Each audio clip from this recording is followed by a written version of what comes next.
فرشتہ نور سے پیدا کیا گیا ہے، وہ پاک ہے، وہ اللہ کے کسی حکم کی خلاف ورزی کر ہی نہیں سکتا.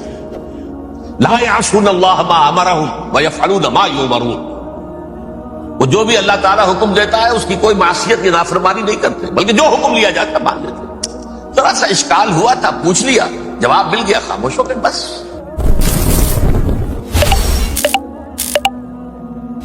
بسم اللہ الرحمن الرحیم.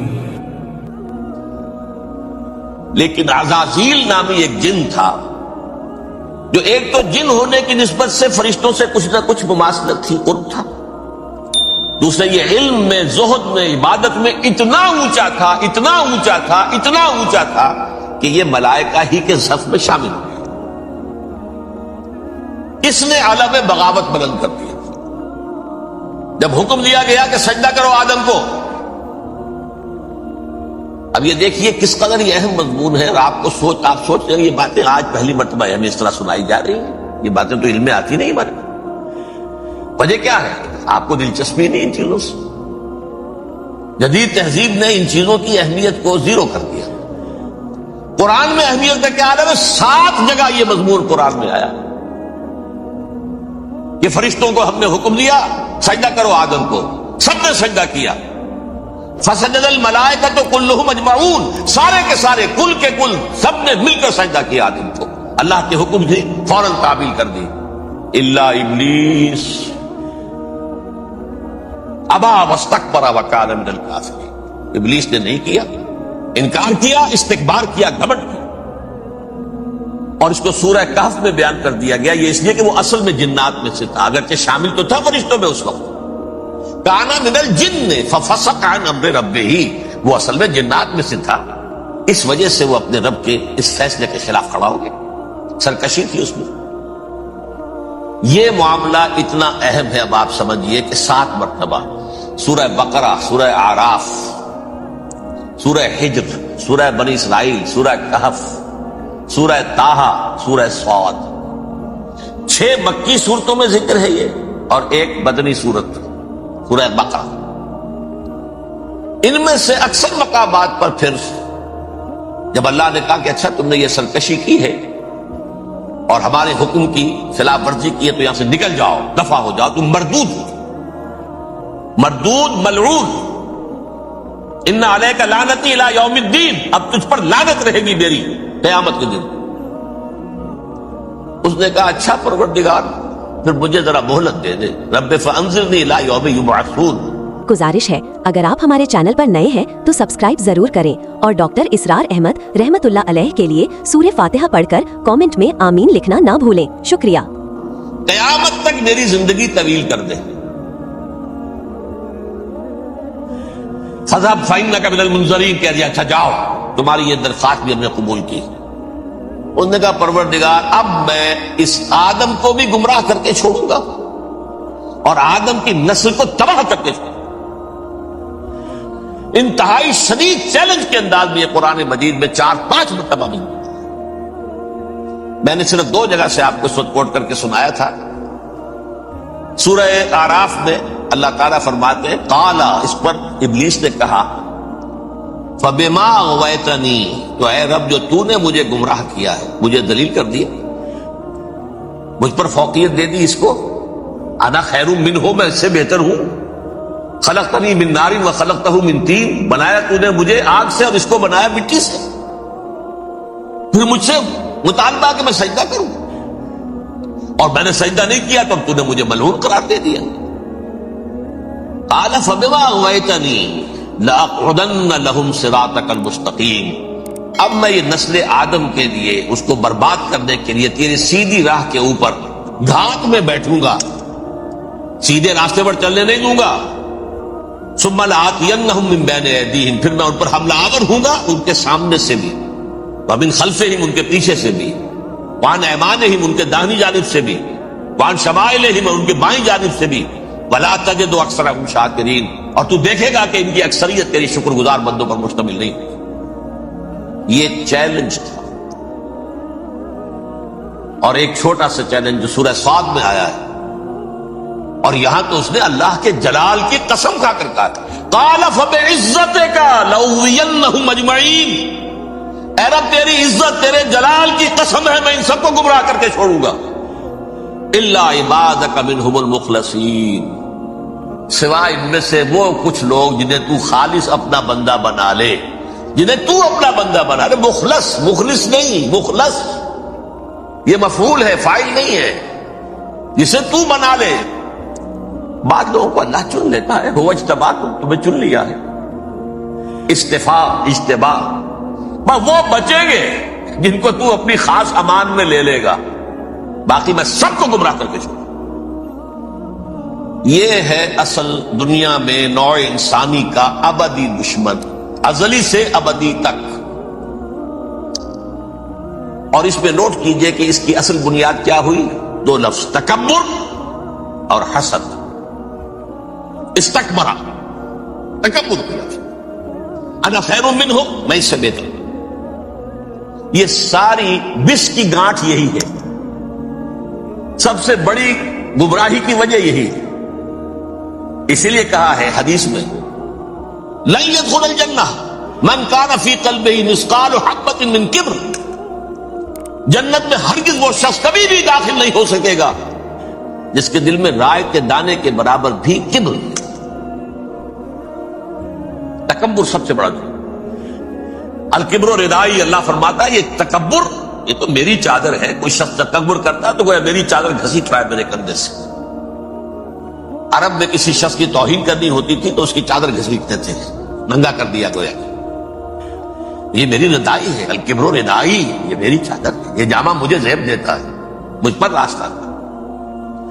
اور حسد، آدم کو جو برتری عطا ہو گئی اس حسد کی آگ میں وہ جل گیا اور اس کا انتقام لینا چاہتا ہے۔ آدم سے بھی، آدم کو بھی گمراہ کیا، جنت سے نکلوایا، ایسے نکلنا تو انہیں تھا ہی مشیت اذنی میں، لیکن فوری طور پر اللہ کے حکم کی خلاف ورزی تو کروائی نا۔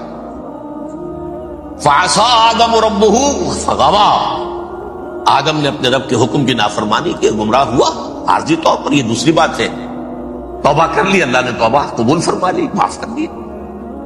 کوئی مستقل جو ہے وہ نسل انسانی پر اس گناہ کا اثر متوارث طور پر نہیں آ رہا ہے، ختم ہو چکا معاملہ، ہوا تھا ہو گیا۔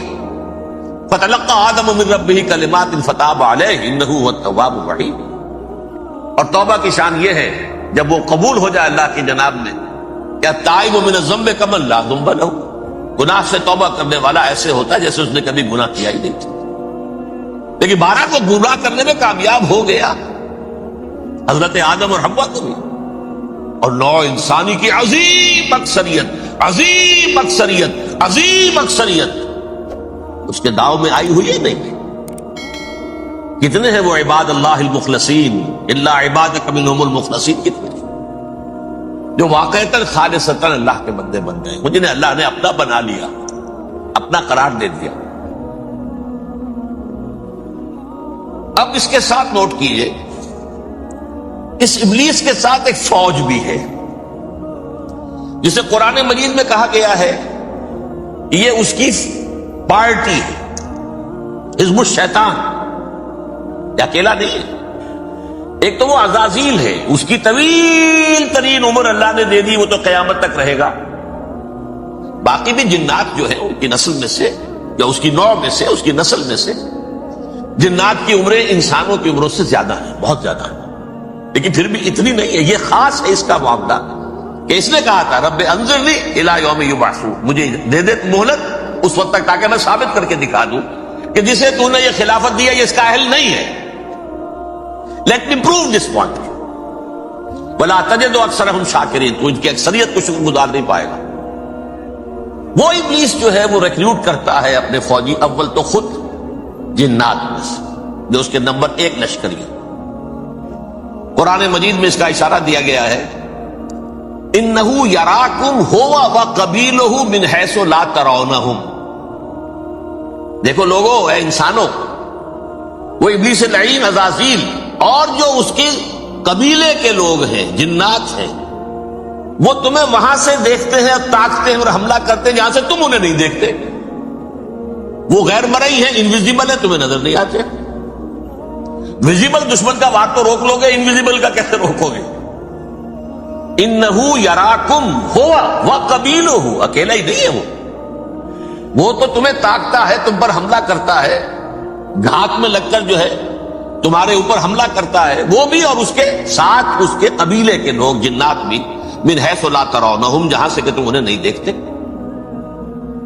لیکن اس کے علاوہ وہ انسانوں میں سے بھی ریکریوٹ، رنگ روٹ، وہ جو ہے ان کو اپنے پاس رکھتا ہے فوج کے اندر، جس کی سب سے بڑی مثال کیا ہے؟ سورہ مجادلہ میں اللہ تعالیٰ نے منافق، حالانکہ وہ کون تھے؟ بظاہر حضور کا کلمہ پڑھنے والے، حضور کے پیچھے نماز پڑھنے والے، اسلام کا دعویٰ کرنے والے، ان کو اللہ فرماتا ہے اولئک حزب الشیطان الا ان حزب الشیطان هم الخاسرون، یہ شیطان کی پارٹی کے لوگ ہیں۔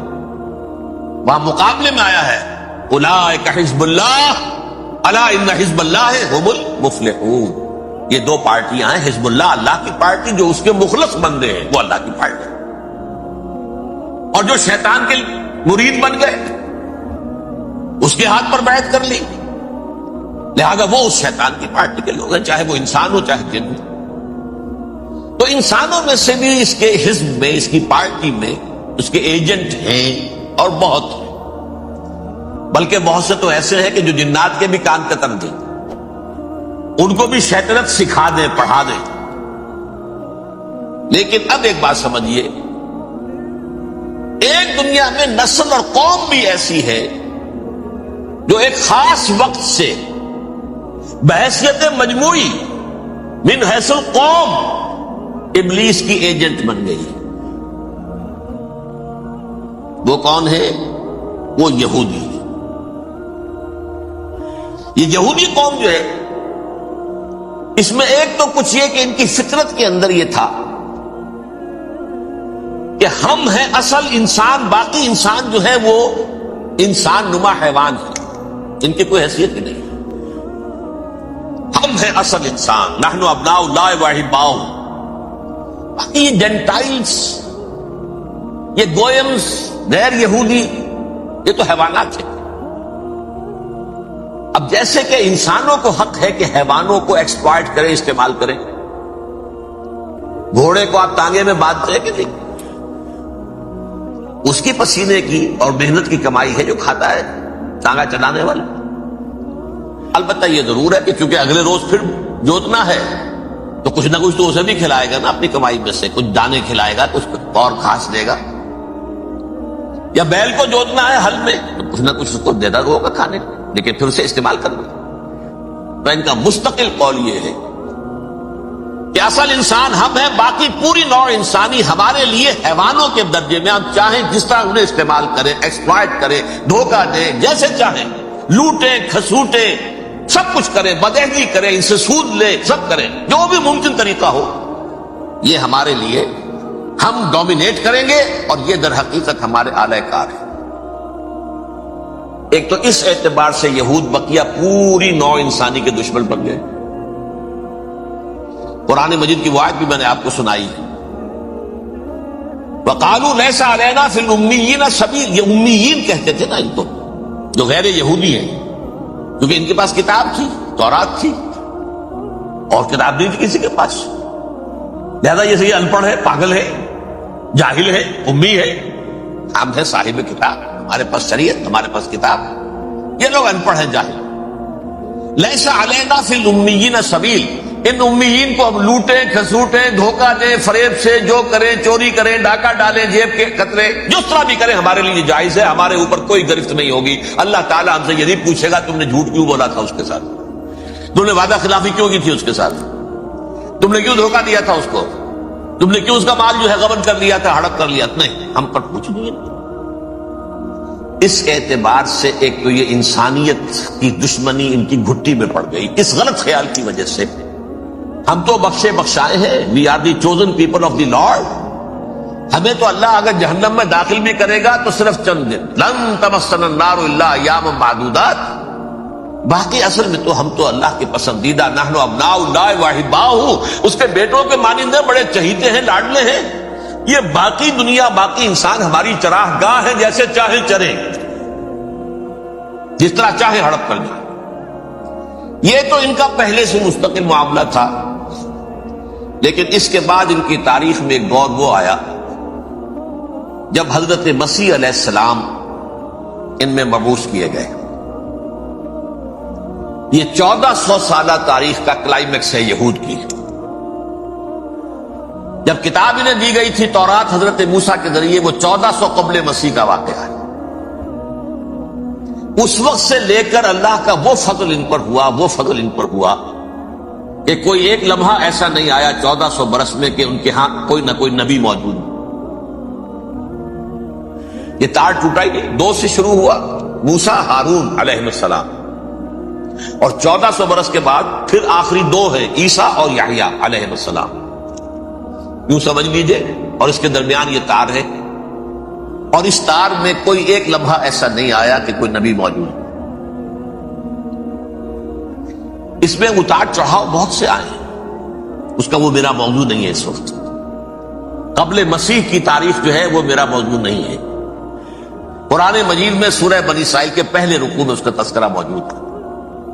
وَقَضَيْنَا إِلَىٰ بَنِي إِسْرَائِيلَ فِي الْكِتَابِ لَتُفْسِدُنَّ فِي الْأَرْضِ مَرَّتَيْنِ وَلَتَعْلُنَّ عُلُوًّا كَبِيرًا، 2 مرتبہ ان پر عذاب کے کوڑے برسے، پہلے اشوریوں کے ذریعے سے جو شامی تھے، سیرینز اشوری کہلاتے تھے، پھر بابلیوں کے ذریعے سے یعنی عراقیوں کے ذریعے سے، بیبیلونیا نام تھا عراق کا پہلے، ان پر بہت بڑی بڑی تباہیاں آئیں، اللہ تعالیٰ کی طرف سے عذاب آئے۔ اس کے بعد پھر دوسرے دور میں دوسرا اقتدار کا دور آیا، خربستیاں بڑھ گئیں، تو پہلے گریکس کے ذریعے سے، یونانیوں کے ذریعے سے، اور پھر رومیوں کے ذریعے سے انہیں پسوایا گیا۔ یہ دور گزر چکے تھے ان پر، 2 عروج کے دور اور 2 زوال کے دور۔ میری چھوٹی سی کتاب ہے تنظیم اسلامی کا تاریخی پس منظر، شاید 6-7 روپے کی ہوگی، اس کو آپ دیکھیں گے تو اس میں اس کا پورا نقشہ آپ کو مل جائے گا۔ ویسے تو یہ کہ میری جو ذرا بڑی کتاب ہے سابقہ اور موجودہ مسلمان امتوں کا ماضی، حال اور مستقبل، اس میں میں نے ان معاملات کو بڑی تفصیل سے بحث کی۔ بہرحال یہ جو دور تھا ان کا 1400 سالہ، وہ اونچ نیچ سے ہوتا ہوا جب آیا ہے حضرت مسیح کی بعثت پر، تو ان کی شرارت کی انتہا یہ ہو گئی کہ اللہ تعالیٰ نے مسیح کو رسول بنا کر بھیجا، رسولاً الی بنی اسرائیل۔ حضرت موسیٰ اور حضرت عیسیٰ کے درمیان رسول کوئی نہیں ہے، سب نبی ہیں۔ حضرت موسیٰ رسول تھے اور حضرت عیسیٰ رسول، درمیان میں داؤد ہو، سلیمان ہو، یسعیاہ ہو، زکریا ہو، یہ سب نبی ہیں، یحییٰ نبی ہے، رسول نہیں ہے، لہذا وہ شہید کر دیے گئے۔ رسول شہید نہیں ہو سکتا، قتل نہیں ہو سکتا۔ لیکن عیسیٰ اور موسیٰ کے درمیان 1400 برس ان کے جو ہیں، اس کا کلائمیکس ہے حضرت مسیح علیہ السلام کی بعثت، اور حضرت مسیح علیہ السلام کو جسے اللہ نے اپنی روح قرار دیا، روح منہ، کلمتہ القاہا الی مریم، اللہ کا کلمہ، عظیم ترین معجزات۔ انہوں نے کیا کہا؟ یہ ولد الزنا ہے، حرام زادہ ہے، معاذ اللہ، نقل کفر نباشد، یہ جادوگر ہے، یہ مرتد ہے، یہ واجب القتل۔ اصل حکومت اس وقت رومیوں کی تھی حکومت، لیکن انہوں نے انہیں آٹونومی دے رکھی تھی، اپنے مذہبی معاملات تم خود طے کر سکتے۔ تو کائفاس جو اس وقت کا ان کا ہیڈ ربائی تھا سب سے بڑا، اس کی عدالت نے فیصلہ کیا مسیح کو سولی چڑھا دیا جائے۔ پائلیٹس پونٹس، اس کے پاس ان کی ازداش پہنچ گئی، یہ ہمارا مجرم ہے مذہبی، یہ مرتد ہے، یہ کافر ہے، یہ جادوگر ہے، یہ واجب القتل ہے، اسے قتل کر دو، سولی چڑھا دو۔ خیر وہ لمبی بات ہو جائے گی، اس نے تو اپنے ہاتھ دھوئے کہ صاحب ہمارے پاس کوئی جرم نہیں ہے اس کے خلاف، تم کہتے تو ٹھیک ہے، سولی چڑھا دے۔ یہ دوسری بات ہے کہ اللہ نے حضرت مسیح کو اٹھا لیا آسمان پر، ان کی جگہ وہ شخص سولی چڑھا جس نے غداری کر کے گرفتار کروایا تھا، جوڈاس اسکیریوٹ، اس کی شکل اللہ نے بدل دی حضرت مسیح کی سی، اور حضرت مسیح کو فرشتے اٹھا کے اوپر لے گئے، وہ زندہ آسمان پر اٹھا لیے گئے۔ اور یہ ساری تفاصیل نہ قرآن میں ہے نہ حدیث میں ہے، یہ انجیل میں ہے، لیکن انجیل کون سی؟ برنباس کی انجیل، gospel of the Lord according to Saint Barnabas. یہ حواریین مسیح میں سے تھے، لیکن عیسائی ان کو تسلیم نہیں کرتے، ان کی بائبل کو صحیح نہیں مانتے، کینونیکل نہیں مانتے۔ 100 انجیلیں تھیں، 104 تھی، جن میں سے 4 چنی ہیں انہوں نے، یہ بتی اور جان اور مرکز مارکس یہ ہے. تو یہ 4 انجیلیں ہیں انہوں نے تسلیم کی کہ یہ کینونیکلز ہیں، یہ تو ہیں حقیقی، باقی جو ہے 100 اس کو وہ تسلیم نہیں کرتے. ان میں سے ایک ہے یہ برنباس، اس میں یہ تفصیل ہے کہ اللہ تعالیٰ نے اس شخص کی، جیوڈاس کی، جیوڈاس اس کو انگریزی میں کہتے ہیں، اس کی شکل بدل دی حضرت مسیح کی سی. وہ گرفتار ہوا، وہ سولی چڑھا. وہ غدار تھا، غداری کی سزا اسے ملنی تھی، وہ مل گئی. حضرت مسیح کو فرشتے 4 اٹھ رہے ہیں. جس کوٹڑی میں حضرت مسیح مقیم تھے، ایک باغ کے اندر روپوش تھے، اس کی چھت پھٹی ہے. 4 فرشتے آئے ہیں، حضرت مسیح کو اٹھا کر لے گئے ہیں. چھت برابر ہو گئی ہے. اس کے بعد وہ شخص پکڑا گیا. بہرحال حضرت مسیح کو اللہ نے اٹھا دیا آسمان. لیکن وہ دن ہے کہ اس قوم کو اب مغضوب علیہم قرار دے دیا گیا. نوٹ کر دیجئے، اصل میں تو ہونا یہ چاہیے تھا کہ رسول کی جان کے درپے جب کوئی امت ہو جاتی تھی تو اللہ کا قاعدہ یہ تھا کہ اس امت کو نسیہ منسیہ کر لیا جائے. حضرت نوح کی قوم کو ختم کیا یا نہیں؟ حضرت ہود کی نگاہوں کے سامنے قوم عاد برباد کی گئی یا نہیں؟ حضرت صالح کی نگاہوں کے سامنے قوم سمود برباد ہوئی. یہ اللہ کا قاعدہ رہا. سدوم اور عمورہ کی بستیاں حضرت لوط علیہ السلام جہاں بھیجے گئے، مدین کا علاقہ جہاں حضرت شعیب بھیجے گئے، آل فرعون جن کی طرف موسیٰ کو بھیجا گیا، سب ہلاک کر دیے. کیونکہ رسولوں کے بارے میں اللہ کا ذات، نبیوں کے بارے میں یہ بات نہیں ہے. نبی آیا، اس نے دعوت دی، جس نے مان لیا اچھا کیا، اپنے لیے اچھا کیا، نہیں مانا اس کی اپنی جو ہے آپ برباد ہو گئی. دنیا میں کوئی فیصلہ اس کا نہیں ہوتا. لیکن رسولوں کا معاملہ یہ ہوتا ہے کہ دنیا میں وہ اللہ کی عدالت بن کر آتے ہیں. مانو گے تو بچو گے، نہیں مانو گے ہلاک کر. تو اس اعتبار سے وہ مستحق تو ہو چکے تھے اس کے کہ انہیں ہلاک کر دیا جائے. اب اللہ کی کوئی خصوصی مشیت ہے، اس میں کیا حکمت ہے وہ ہے ایک حکمت، میں بعد میں اگر وقت ہوا تو بتاؤں گا.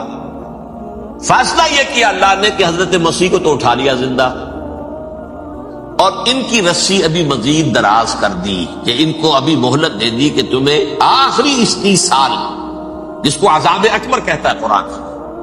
سورہ سجدہ جو حضور ہر جمعے کی پہلی رکعت میں فجر میں پڑھتے تھے، وَلَنُذِيقَنَّهُم مِّنَ الْعَذَابِ الْأَدْنَىٰ دُونَ الْعَذَابِ الْأَكْبَرِ لَعَلَّهُمْ يَرْجِعُونَ. چھوٹے چھوٹے عذاب اور ایک بڑا عذاب، جبکہ قوم بالکل برباد، نسیم منسیہ، کأن لم یغنوا فیہا، ایسے ہو جائیں جیسے کوئی تھے ہی نہیں آبادیاں. لا یرا الا مساکنہم، اب ان کے مسکن نظر آتے، مکین نظر نہیں آتے. یہ عذاب اکبر جو ہے وہ ان پر نہیں آیا، حالانکہ وہ مستحق ہو گئے تھے اسی وقت. اس کو یوں سمجھیے کہ کسی شخص کو پھانسی کا حکم تو ہو جائے، ایگزیکیوشن نہیں ہوتا ہے. کئی سال گزر جاتے ہیں پڑے ہوئے، اور معاملات جو ہیں وہ چلتے رہتے ہیں. یہ معاملہ ہوا اس کے ساتھ، ورنہ یہ مستحق ہو چکے تھے آخری بربادی تباہی کے عذاب استیصال، جڑ سے کاٹ دینے والا عذاب. وہ آ سکتا تھا ان پر اسی وقت، لیکن اللہ نے ان کی مہلت دراز کی. لیکن اس کے بعد اللہ نے ان کو ایک اور موقع دیا. 600 برس بعد حضرت مسیح کے، محمد الرسول اللہ صلی اللہ علیہ وسلم کی بعثت کی. اور یہ میں سمجھتا ہوں کہ اس قوم پر اللہ کا اتنا بڑا فضل تھا، اتنا بڑا فضل تھا، اتنا بڑا فضل تھا. اب پھر ایک موقع دیا، عسیٰ ربکم ان یرحمکم وان عدتم عدنا. دیکھو اب بھی تمہیں ہم ایک موقع دے رہے ہیں، تمہارا رب تمہارے اوپر اب بھی فضل کرنے کو تیار ہے، رحم فرمانے کو تیار ہے. ان ھذا القرآن یہدی للتی ہی اقوم. اس قرآن کے سائے میں آ جاؤ، یہ شاہدرا ہے ہدایت میں آنے کا، اس میں داخل ہو جاؤ، محمد کی تصدیق کرو صلی اللہ علیہ وسلم، دامن محمدی میں آ جاؤ، اب بھی ہم تمہارے گناہ بخش دیں. لیکن نہیں، اس قوم نے حضرت محمد صلی اللہ علیہ وسلم کی دشمنی کی کمر کسی. اور اب یوں سمجھیے اس تاریخ سے لے کر آج تک یہ گٹھ جوڑ ہے. ظاہر بات ہے کہ ابلیس کا بھی اصل دشمن اب کون ہے، یا ہدف کون ہے، ٹارگٹ کون ہے؟ جنہوں نے محمد کو نہیں مانا صلی اللہ، وہ تو ہے ہی جہنمی، ان پر کوئی اور محنت کرنے کی ضرورت کیا ہے؟ سمجھ رہے میری بات؟ حضور کی بعثت کے بعد جنہیں حضور کو رد کر دیا، ان کو ایمان نہیں لائے، وہ کون ہے؟ کافر، وہ جہنمی ہے ہی ہے. لہذا اس کے اوپر کوئی محنت صرف کرنے کی ابلیس کو ضرورت نہیں. اس کا اصل ٹارگٹ امت محمد ہے صلی اللہ علیہ وسلم. وہ ساری نوع انسانی کی دشمنی اب آ کر مرکوز ہو گئی ہے امت محمد صلی اللہ علیہ وسلم کی دشمنی. اور اسی طرح یہود کا معاملہ، اگرچہ ویسے پوری نوع انسانی کے دشمن ہیں، انہیں حیوان سمجھتے، ان کی جان مال اپنے لیے مباح سمجھتے ہیں، جس طرح چاہیں لوٹے کھسوٹے کھائے پیے ہی نہیں، لیکن اب ان کی بھی دشمنی کا سب سے بڑا مرکز امت محمد. کیوں؟ وہی تکبر اور حسد، وہی بیماریاں.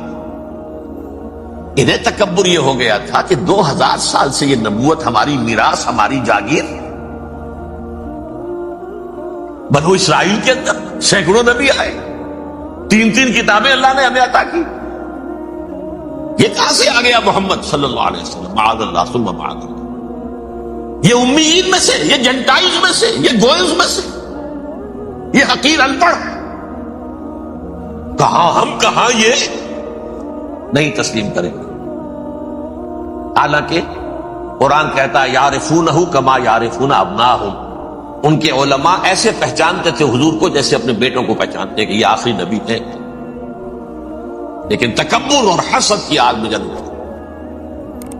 اب ان کے بھی دشمنی کس سے ہے؟ محمد اور امت محمد صلی اللہ علیہ وسلم. یہ گٹھ جوڑ ہے. اب دیکھیے، یہ ہے میری گفتگو کا اب تک کی گفتگو کا حاصل. یہ گٹھ جوڑ، ایک غیر مرئی دنیا، انویزیبل دنیا کا ابلیس لعین اور جنات میں سے اس کے لشکری فوج. انسانوں میں سے ویسے تو اور بھی بہت جگہ اس کے ایجنٹ ہیں، مسلمانوں میں بھی ہے، لیکن بحیثیت قوم، بحیثیت مجموعی، ایک پوری قوم، ایک پوری نسل جو ہے اس کے ساتھ گٹھ جوڑ ہے. ان دونوں کی گٹھ جوڑی کے ساتھ یہ دشمن دون ہیں انسانیت کے. پہلا دشمن ابلیس لعین، عزازیل لعین، اور دوسرے دشمن یہود ملعون.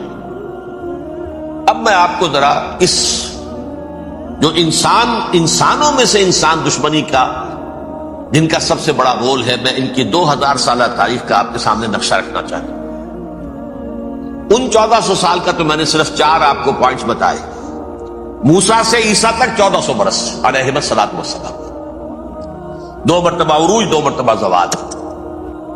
اشیریوں کے ہاتھوں پٹوائی، بابلیوں کے ہاتھوں پٹانا، گریکس کے ہاتھوں مرمت، رومنس کے ہاتھوں مرمت. یہ جو 2000 سال ہیں، کیونکہ اب تو ظاہر بات ہے 21ویں صدی شروع ہو گئی، 20 صدیاں حضرت مسیح کو پوری ہو گئی. پہلی بات نوٹ کیجئے، حضرت مسیح کی پیدائش ہے سن 1 قبل مسیح. یہ نکتہ آپ نے کبھی سنا ہے یا نہیں؟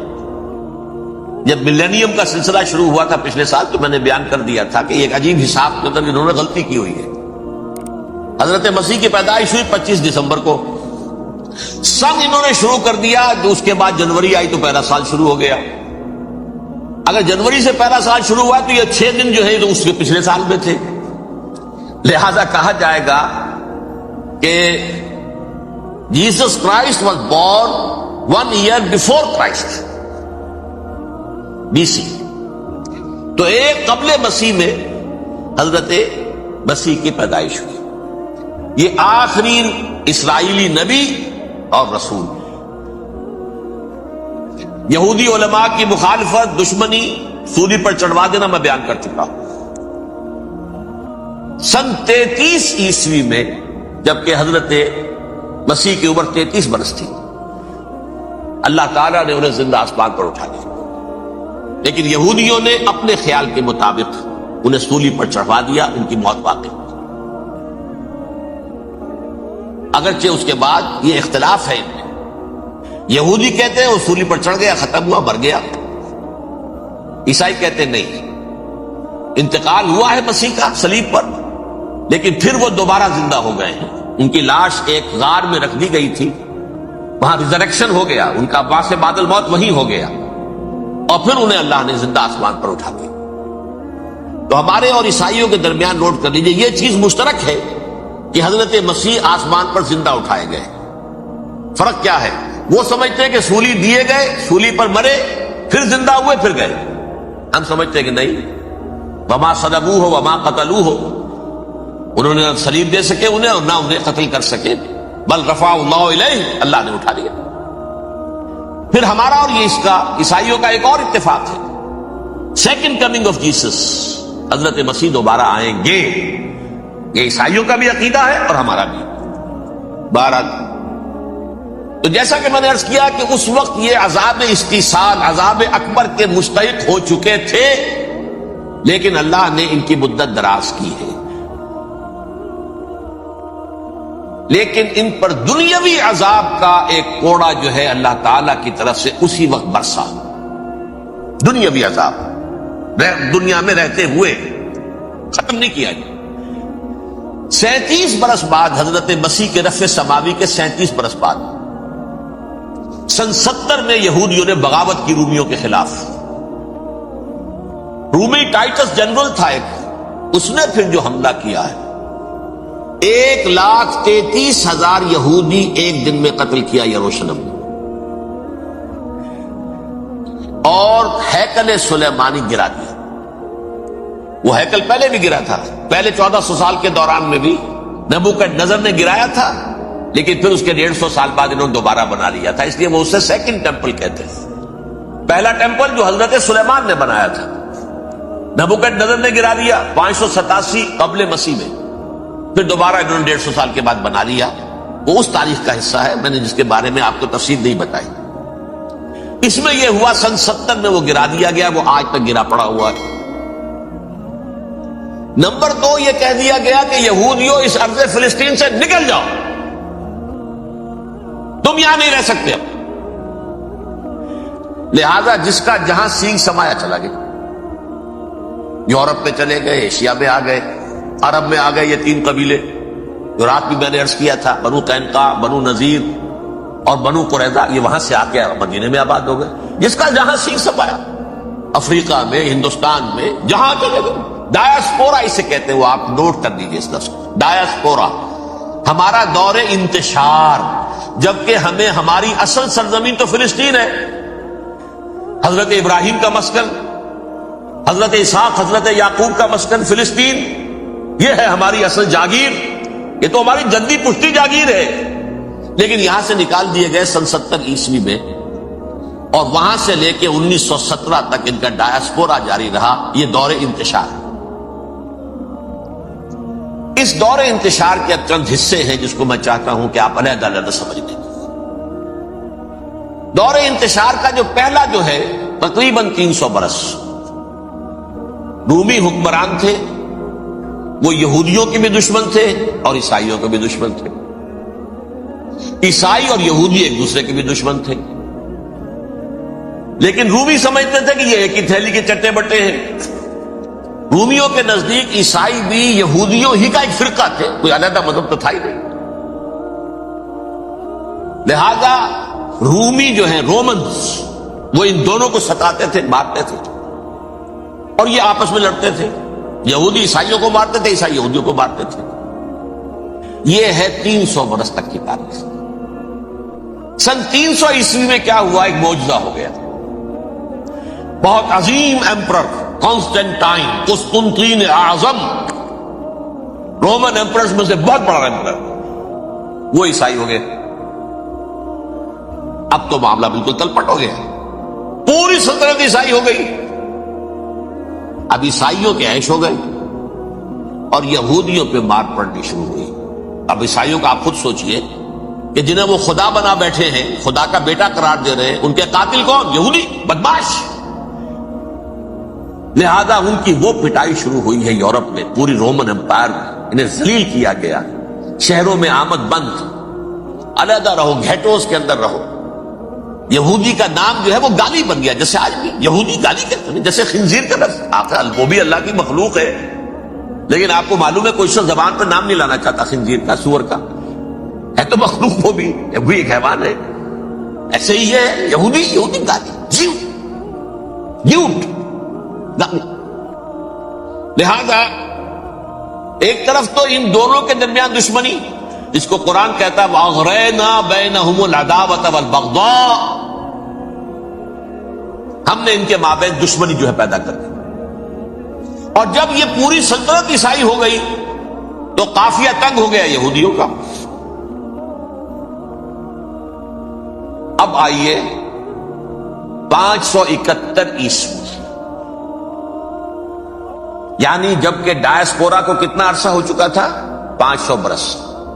سن 70 سے شروع ہوا نا ڈائسپورا، جب ٹائٹس نے گرایا ہے ہیکل کو اور نکال باہر کیا انہیں فلسطین سے، بھاگ جاؤ یہاں ایک یہودی بھی نہیں رہے گا، فلسطین سے نکال دیے۔ اس کے پورے 500 برس بعد سن 571 عیسوی میں حضور کی پیدائش ہوئی، ولادت باسعادت محمد الرسول اللہ صلی اللہ علیہ وسلم۔ 610 میں آپ پر وحی کا آغاز ہوا، لیکن حضور کے ساتھ ان کا معاملہ کیا رہا؟ اول تو جبکہ حضور ابھی مکے ہی میں تھے، یہودیوں نے ریشہ دوانیاں شروع کر دی حضور کے خلاف۔ قریش مکہ کو سکھاتے تھے، پڑھاتے تھے، ان سے یہ پوچھو، ان سے یہ پوچھو، یہ اس طرح تنگ کرو، ان سے یہ امتحان لو، یہ آپ کے علم میں ہے۔ سورہ بنی اسرائیل میں، سورہ کہف میں وہ سوالات، جو امتحانی سوالات آئے تھے، ذوالقرنین کون تھا، اصحاب کہف کون تھے، رسول بنے پھرتے ہو تو بتاؤ، اور یہ روح کی حقیقت کیا بتاؤ۔ یہ ساری ریشہ دوانیاں کر رہے تھے بیٹھے ہوئے، ابھی وہیں پر حضور ابھی پہنچے بھی نہیں۔ ہجرت فرما کر حضور تشریف لے آئے تو حضور نے، جسے ماسٹر سٹروک کہا جائے گا، یعنی اسٹیٹس مین شپ کا ماسٹر سٹروک، آپ نے مدینے میں آتے یہودیوں کے ساتھ پیکٹ کر دیا، جوائنٹ ڈیفنس پیکٹ آف مدینہ، کہ اگر مکے والے ہم پر حملہ کریں گے تو ہم مل جل کر ایک قوم کی حیثیت سے مقابلہ کریں گے۔ یہ میثاق مدینہ کہلاتا ہے، جس کے بہت غلط معنی پہنائے جا رہے ہیں آج کل۔ بہرحال میں موضوع میرا چونکہ یہ نہیں، میں ادھر نہیں جاؤں گا۔ لیکن ہوا کیا؟ ہر مرتبہ یہ خیانت کے مرتکب ہوئے، ان نے جو عہد کیے تھے ان سے پھرے، اندر ہی اندر سازش، ریشہ دوانی، حضور کی بدترین دشمنی۔ سورہ نساء کی آیت نمبر 12 میں 14 میں 13 میں فرمایا ہے، لا تزال تطلع علی خائنۃ منہم، اے نبی ہمیشہ آپ کے علم میں ان کی طرف سے خیانتیں، بددیانتیاں آتی رہیں گی، اور بار بار وہ مسلسل جنگ کی آگ بھڑکاتے تھے، قریش کو دعوت دیتے، آؤ آؤ آؤ ہم اندر سے بغاوت کر دیں گے، تم آؤ تو صحیح، ختم کریں محمد کو اور اہل ایمان کو صلی اللہ علیہ وسلم رضی اللہ تعالی عنہ اجمعین۔ لیکن پھر جب وہ آتے تھے تو یہ دبک جاتے تھے، ان میں ہمت نہیں تھی، میدان کے مرد نہیں رہے تھے۔ یہ سورہ حشر میں ان کا نقشہ کھینچا گیا ہے، کھلے میدان میں مقابلے کی اس کے اندر صلاحیت ہی نہیں۔ یہ تو فصیلوں کے پیچھے سے، جیسے عورتیں کہیں دیہات میں لڑائی ہوتی ہے تو مرد جو ہے گلیوں میں لڑتے ہیں، عورتیں اوپر سے پتھر پھینکتی ہیں، بس وہ کام یہ کر سکتے تھے، من ورائے جدر، فصیلوں کے پیچھے سے، جنگ میں میدان میں نہیں آ سکتے۔ بہرحال قرآن مجید میں ہے یہ، سورہ مائدہ کی آیت نمبر 64، کلما اوقدوا نارا للحرب اطفاها اللہ، اکثر و بیشتر مواقع پر تو یہ جب آگ بھڑکاتے تھے جنگ کی، اللہ اسے بجھا دیتا تھا۔ لیکن بہرحال اس کے باوجود جنگیں ہوئی، غزوہ بدر، غزوہ احد ہوئی کہ نہیں؟ یہ ساری اس اصل شرارت میں، اور اس کے نتیجے میں حضور نے پھر ایک ایک کر کے 3 قبیلوں کو سزا دی۔ غزوہ بدر کے فوراً بعد بنو قینقاع نکالے گئے، غزوہ احد کے فوراً بعد بنو نذیر نکالے گئے، اور غزوہ احزاب کے بعد بنو قریظہ نکال دیے گئے۔ یہ تو میں نے آپ کے سامنے رکھ دیا صرف حضور کے زمانے میں ان کا کیا رویہ رہا، دشمن۔ رات بھی ہم نے وہ آیت پڑھی تھی، لَتَجِدَنَّ أَشَدَّ النَّاسِ عَدَاوَةً لِلَّذِينَ آمَنُوا الْيَهُودُ وَالَّذِينَ أَشْرَكُوا، اہل ایمان کی دشمنی میں شدید ترین تم پاؤ گے یہودیوں کو اور مشرکین بھی بعد میں ہے، پہلے یہودی۔ حضور کے بعد کیا ہوا اب یہ نوٹ کیجئے، یہ ان کی تاریخ کا دوسرا دور۔ حضرت عمر رضی اللہ تعالی عنہ کا عہد خلافت ہے، بیت المقدس کا محاصرہ کیا گیا، فصیل بڑی اونچی، شہر اندر سے سیلف سفیشینٹ، حملے کا راستہ کوئی نہیں، محاصرہ طول کھینچ رہا ہے، لیکن ان کے پاس رسد بھی موجود ہے، پانی بھی موجود ہے، وہ دروازے بند کر کے بیٹھے ہوئے۔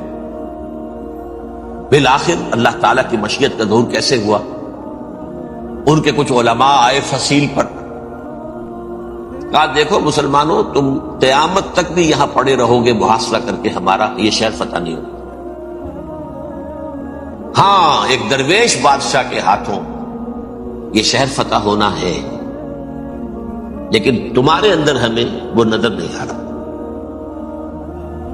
ابو عبیدہ بن الجراح رضی اللہ تعالی عنہ امین هذه الامہ، ان کا فوراً ذہن گیا وہ درویش بادشاہ مدینے میں بیٹھا ہوا ہے عمر رضی اللہ تعالی۔ اب ایک اور عمر بھی ہے جو قندھار میں بیٹھا ہے، نقشہ وہی ہے، سادگی کی حد تک نقشہ وہی، بالکل وہی، اپنی آنکھوں سے دیکھا وہی سادگی۔ عمر اول عمر ثانی تھے عمر بن عبدالعزیز۔ اب ایک اللہ کے فضل سے اللہ تعالیٰ ایدہ اللہ بنصرتہ، اللہ تعالیٰ ان کی نصرت فرمائے، دشمنوں کو ان کے مقابلے میں نیست و نابود کرے۔ انہوں نے ریکویسٹ بھیج دی کہ حضور تشریف لائیے، یہ شہر فتح ہو جائے گا۔ وہ ہے سفر تاریخی، اتنا طویل سفر، تقریباً 700 میل، ایک اونٹ، ایک خادم، ایک منزل میں امیر المومنین اوپر بیٹھے ہیں، خادم آگے چل رہا ہے، اگلی منزل پہ خادم اوپر بیٹھا ہے، امیر المومنین آگے جا رہا ہے۔ اور جب پہنچے ہیں تو وہ باری تھی خادم کی، انہیں ہاتھ جوڑ دیا، حضور خدا کے لیے تم کیا کہیں گے لوگ، وہ میرا برا حال کر دیں گے، تمہیں شرم نہیں آئی؟ امیر المومنین پیدل آگے چل رہے ہیں نکیل پکڑ کر، اور تم بیٹھے ہو اوپر براجمان ہو۔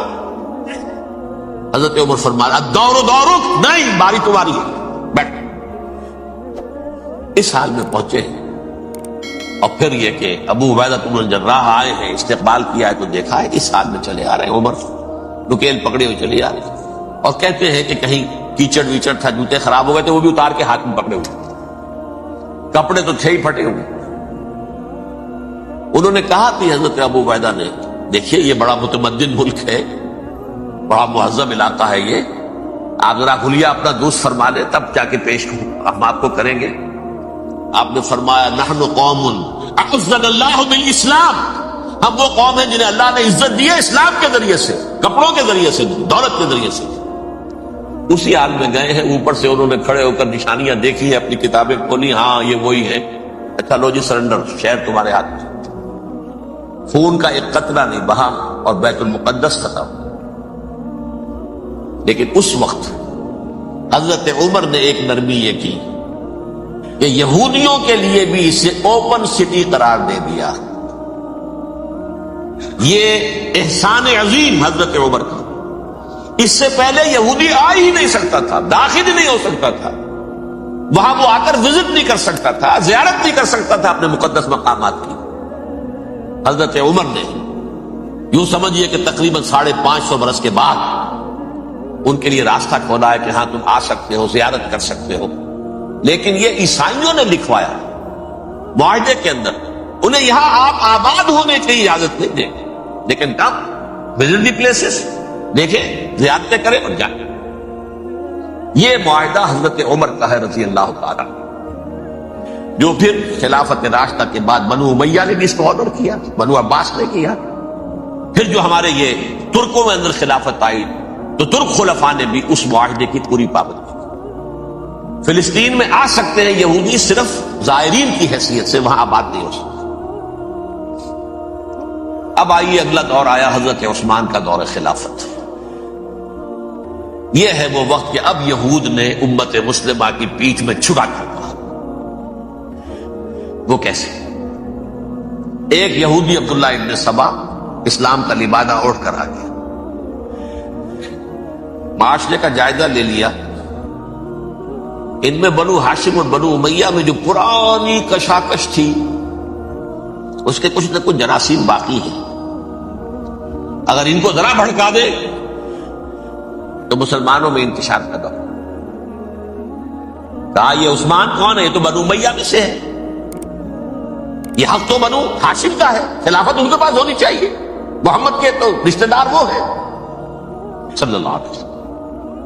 عوام الناس کے اندر بات پھیلنی شروع ہوئی، پھر ایک بڑی سازش کے انداز میں حضرت عثمان کے خلاف پروپیگنڈا، حضرت عثمان کے جو عاملین تھے، گورنر تھے، ان کے خلاف پروپیگنڈا، اور ایسی ہوشیاری کرتے تھے کہ کوفے میں کوفے کے حاکم کے خلاف کچھ نہیں کہنا، اجی مصر میں یہ ہو رہا ہے، اجی شام میں یہ ہو رہا ہے، اجی یہ جو عثمان ہے وہ یہ کر رہا ہے، یہ ظلم ہو رہا ہے، یہ لوٹ مار ہو رہی ہے، یہ خیانتیں ہو رہی ہیں۔ اب نہ تو اس زمانے میں مینز آف کمیونیکیشن، کیسے تصدیق کریں؟ افواہیں تو آپ آج کراچی کے اندر شروع ہو جائے تو پتہ نہیں چل سکتا کسی کو کہ کیا اس میں صداقت ہے کیا جھوٹ ہے. اور بری بات جو ہے فطرت انسانی کی کمزوری ہے وہ فوراً قبول کرتا ہے. کسی کے بارے میں اچھی بات ماننے کو تیار نہیں ہوتا لیکن بری بات تو فوراً تیار ہے. بہرحال یہ فتنہ انہوں نے اٹھایا، حضرت علی کی الوہیت کا فتنہ اٹھایا، حضرت عثمان کے خلاف الفتنۃ الکبریٰ برپا کیا. حضرت عثمان شہید ہوئے. اس کے بعد 5 برس تک مسلمان ایک دوسرے کی گردنیں کاٹتے رہے، باہمی خانہ جنگی ہوئی. امت کو وہ زخم لگایا ہے جو آج تک جس سے خون رس رہا ہے. یہ شیعان عثمان اور شیعان علی تھے جو بعد میں پھر سنی اور شیعہ ہو اور آج تک. فتنہ کس نے جگایا؟ ایک عبداللہ ابن سبا یہودی اور اس کے کارندے، شیطان کا ایجنٹ، اور انسانوں میں سے بھی اس کے جو بھی حواریین تھے اور شیطانوں کے اندر سے بھی تھے، انہوں نے بھی اس آگ کو بھڑکایا. یہ آپ سوچ لیجئے کہ یہ کس نے وہ زخم لگایا؟ یہودی. اگلا دور آیا، خلافت راشدہ ختم ہوئی، بنو امیہ کا بھی دور کافی گزر گیا. طارق ابن زیاد 712 عیسوی میں حملہ کرتے ہیں اسپین پر. اسپین اس وقت عیسائیت کا بہت بڑا گڑھ، بڑے کٹر ترین عیسائی جو ہے وہ اسپین میں تھے. لہذا یہودیوں کی وہاں بہت پٹائی ہوتی تھی، بہت پٹائی ہوتی. میں بتا چکا ہوں، دشمنی تھی چلی آ رہی تھی عیسائیوں کے ہاتھوں یہودیوں کی. وہ تو سن 300 عیسوی سے ایمپرر کانسٹنٹائن کے بعد سے شروع ہو گئی تھی. اس حوالے سے یہودیوں نے اس وقت چالاکی یہ برتی، کچھ راستے واسطے بتائے، کچھ مدد کی طارق ابن زیاد کی. طارق ابن زیاد نے انہیں اپنا محسن سمجھا. ہسپانیہ فتح ہو گیا تو یہودی چونکہ محسنین کی فہرست میں آ چکے تھے، انہیں بہت اقتدار نصیب، بڑی سپورٹ مسلمانوں نے دی. ان کے بڑے بڑے علماء جو ہیں اسی دور کے اندر پیدا ہوئے، بڑے بڑے تھنکرز ان کے اسی دور میں پیدا ہوئے. بن گوریون جو کہ ایک وزیر اعظم تھا اسرائیل کا، اس نے یہ لکھا اپنی کتاب میں، Muslim Spain was the golden era of our diaspora. وہ ڈائسپورا جو 70 عیسوی سے شروع ہوا تھا اور 1917 عیسوی تک جاری رہا ہے، اس میں سے گولڈن ایرا ہمارا جو تھا وہ مسلم اسپین تھا. اسپانیہ میں بیٹھ کر ہم نے عیش کیے.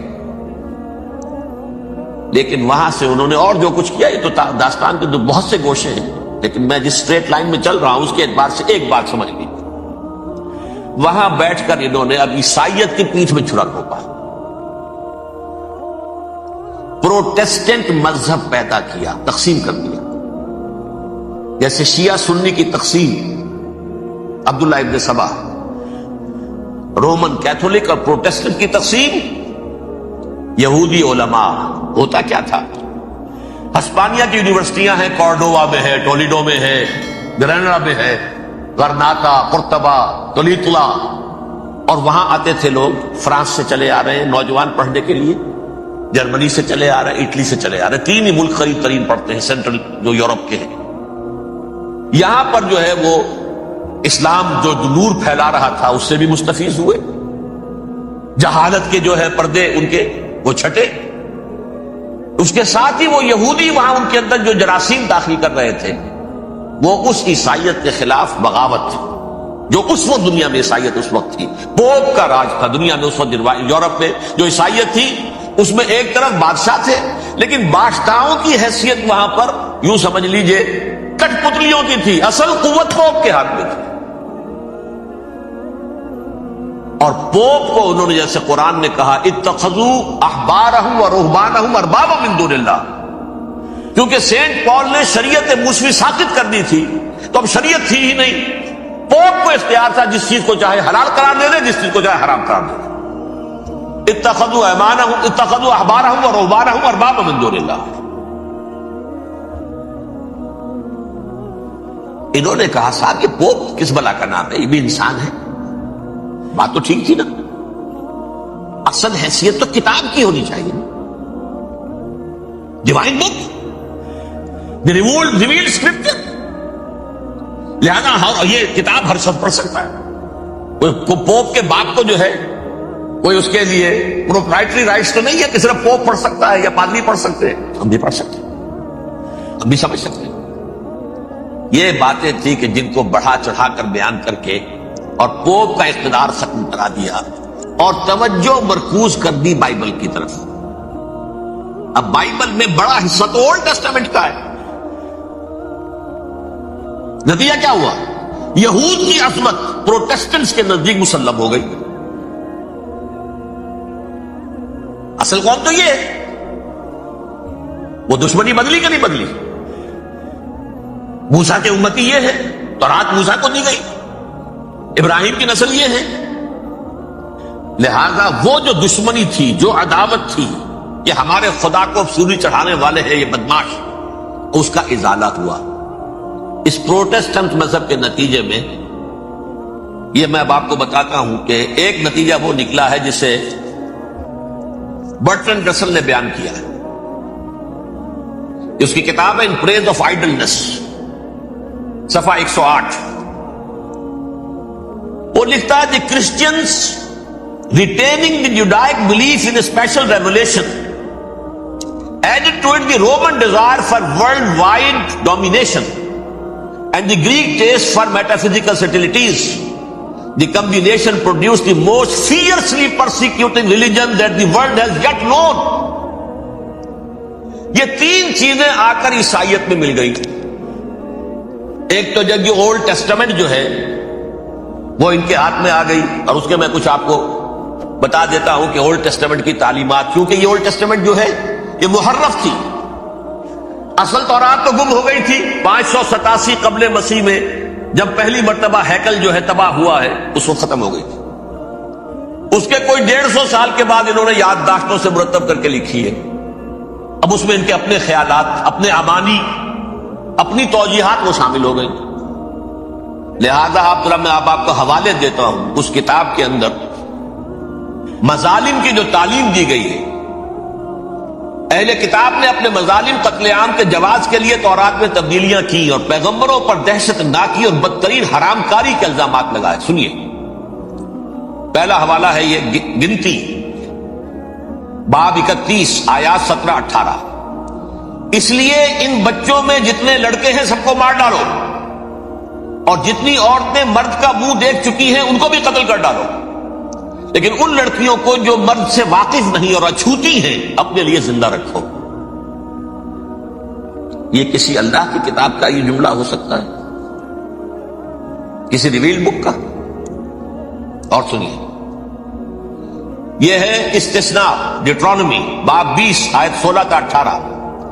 پر ان قوموں کے شہروں میں جن کو خداوند تیرا خدا میراث کے طور پر تجھ کو دیتا ہے، کسی ذی نفس کو جیتا نہ بچا رکھنا.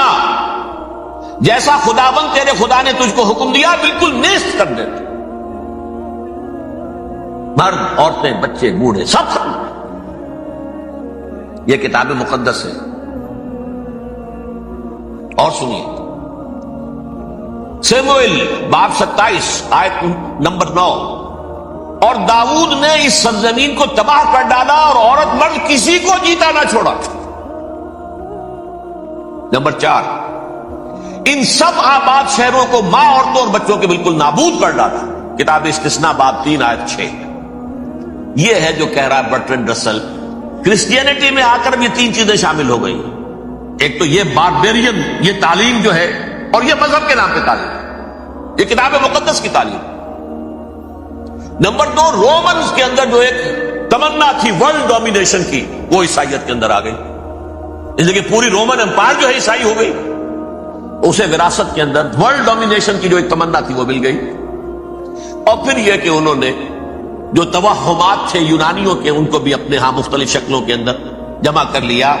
ان تین چیزوں کا the combination produced the most fiercely persecuting religion that the world has yet نون.